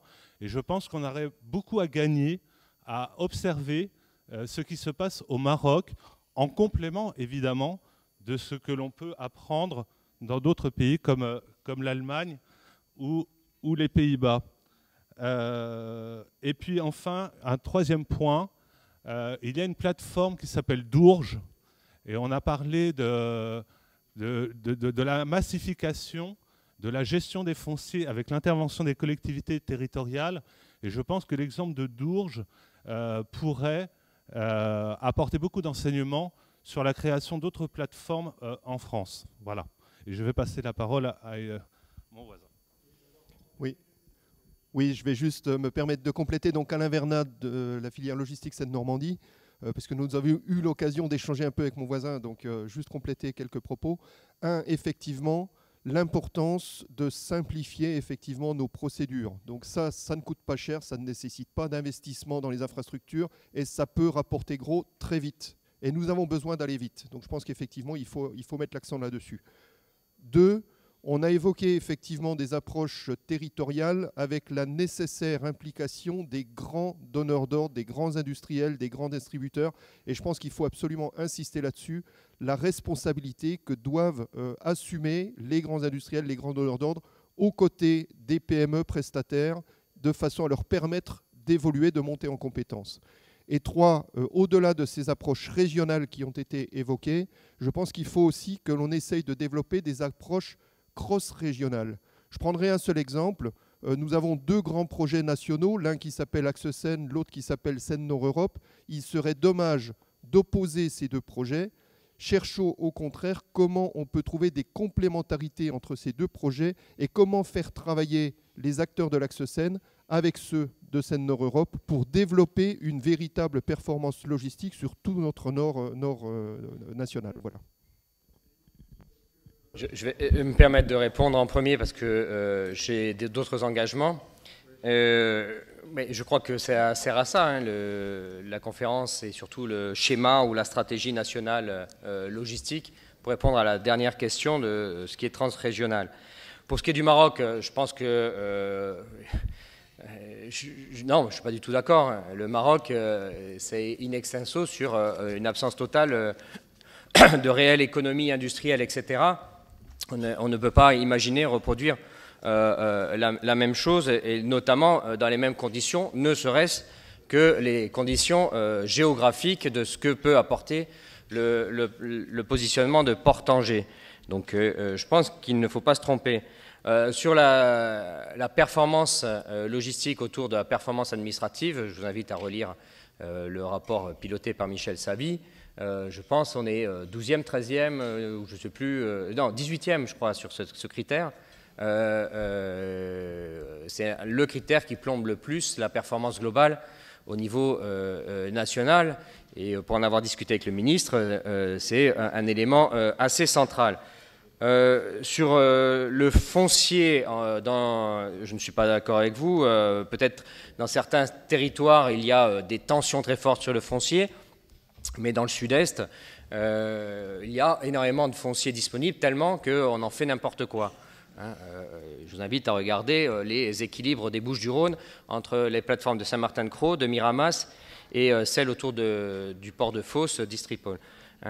C'est vraiment n'importe quoi. J'étais à Miramas dimanche et on est en train de perdre ce que d'autres conquièrent par ailleurs. En vérité, on doit avoir une intelligence foncière et non pas dire qu'il n'y a pas de foncier. D'ailleurs, ça ouvre, et c'est un peu aussi sur le fluvial, ce que nous n'avons pas réussi encore à faire, c'est une capacité à avoir une comptabilité bien au-delà de la seule valeur purement économique, mais une comptabilité intégrant les externalités positives, une comptabilité globale, partagée, dans laquelle tous les acteurs publics et privés mobilisés retrouvent ou trouvent une performance. Donc ça, c'est un des chantiers qui est devant nous, pas que sur ce domaine, mais notamment dans ce domaine où on doit intégrer toutes les créations de toutes les valeurs, qu'elles soient économiques, qu'elles soient sociales, qu'elles soient d'appropriation territoriale, qu'elles soient d'impact positif environnemental, etc., etc., et qu'on sache après répartir ou mobiliser tous les acteurs autour de la réussite par rapport à ces créations plurielles de valeurs et ne plus rester sur le seul, et ça a été dit, prix du foncier et donc un coût unique, d'un acteur unique et non pas une vision globale. Merci. Je pense que Philippe Duron va à présent conclure. Je voulais juste vous dire pour ma part que vous avez un petit peu de bonne littérature sur l'étagère qui est là. Logistique, mais pas seulement. Donc, servez-vous si vous le souhaitez, à travers les revues que nous éditons. Merci Michel de me laisser 2 minutes pour conclure. Et vous remercier tout d'abord pour votre présence, pour votre intérêt pour les manifestations qu'organise TDIE. Je ne sais pas si ça marche, ce micro-là. Et également remercier, bien sûr, Louis Nègre qui nous accueille au Sénat dans des conditions de confort très agréable en ce matin ensoleillé, et puis remercier nos 4 intervenants qui, je crois, ont tous apporté un éclairage complémentaire sur ces problématiques de la logistique. Ce n'est pas la première fois que TDIE s'intéresse à la logistique. Il y a un peu plus d'une dizaine d'années, on avait organisé un colloque ici même au Sénat et un autre au Salon de la logistique à Lyon sur le développement des grandes plateformes. Il s'agissait à l'époque de valoriser un rapport qui avait été diligenté par le ministère de l'Équipement et, je dirais, supervisé par Jean-Noël Chapulu, pour savoir comment développer de la logistique à partir d'une stratégie d'implantation de plateformes. On voit que les choses n'ont pas été aussi simples et que les entreprises, et notamment les grands groupes, s'implantent là où ils je dirais, où ça a un intérêt pour leur géographie d'activité et pour l'efficacité de leur distribution. Aujourd'hui, on approche les choses de façon un peu différente, comme nous l'ont montré les intervenants de ce matin. Alors moi, je retiendrai 5 ou 6 conclusions de cette matinée. La première, c'est une définition. J'ai trouvé que la définition que nous donnait François-Michel Lambert avait le mérite de la concision et de la clarté. Quand vous regardez sur les sites internet encyclopédiques, vous avez des définitions d'une très grande complexité pour la logistique, aussi complexe d'ailleurs que le secteur ou que l'activité. Ce que nous dit François Michel, c'est le pilotage des flux physiques et financiers par les flux d'informations. Je crois que là, on a quasiment tout dit en très peu de mots. La deuxième chose que j'ai retenue, c'est qu'il y avait dans la logistique une coexistence entre plusieurs mondes. Tout d'abord, le monde des PME du transport qui ont une logique tirée par les prix parce qu'elles n'ont pas les moyens forcément d'investir dans une amélioration, une modernisation massive de leur secteur, et puis celui des grands majors logistiques ou des groupes qui intègrent la logistique dans leurs fonctions stratégiques. Également, une coexistence entre différentes échelles, c'est ce que nous a rappelé Denis Chaumer, notamment avec ses 4 segments, mais aussi avec ce que j'appellerais la grande logistique, et puis la logistique urbaine, celle du dernier kilomètre, qui, comme nous l'a rappelé Olivier-Paul Duboitaine, avait des marges de développement assez considérables. Autre question, est-ce que la logistique est une source de croissance de la valeur et de l'emploi? Ici, c'est ce qui a été un peu dit par notre premier intervenant, qui citait une source économique indiquant qu'on avait peut-être dans ce domaine entre 20 milliards et 60 milliards, j'allais dire, de possibilités de chiffre d'affaires en croissance.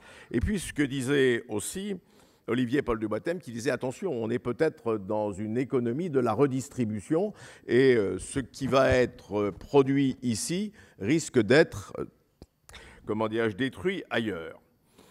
Quatrième conclusion, la logistique change parce qu'on y apporte infiniment plus de valeur par le biais de l'usage du numérique. L'automatisation des entrepôts, l'Internet des objets, la traçabilité des cargaisons qui viennent compléter la révolution du packaging. Enfin, c'est peut-être un défaut, qui est plus prononcé chez nous au regard du benchmark qui a été évoqué ce matin, c'est l'insuffisance d'économie collaborative dans un pays comme la France, la nécessité de mettre les acteurs en perspective, de les amener à travailler ensemble, avec le risque qui a été souligné, c'est que de grands intégrateurs ne s'installent dans des situations un peu de monopole.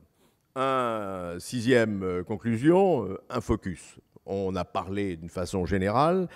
François Philizot, que je remercie d'avoir bien voulu intervenir très rapidement. On avait demandé à Gérard Lahellec de venir parce que la Bretagne, sous l'incitation de Jean-Yves Le Drian il y a quelques années, avait lancé une vraie réflexion sur la logistique territoriale. Il aurait été intéressant d'avoir un retour. François Philizot nous fait retour d'autre chose, d'une logistique aussi territorialisée autour de l'axe Seine. Il en a une partie de la responsabilité. En tout cas, il est l'interlocuteur de l'État sur ce sujet.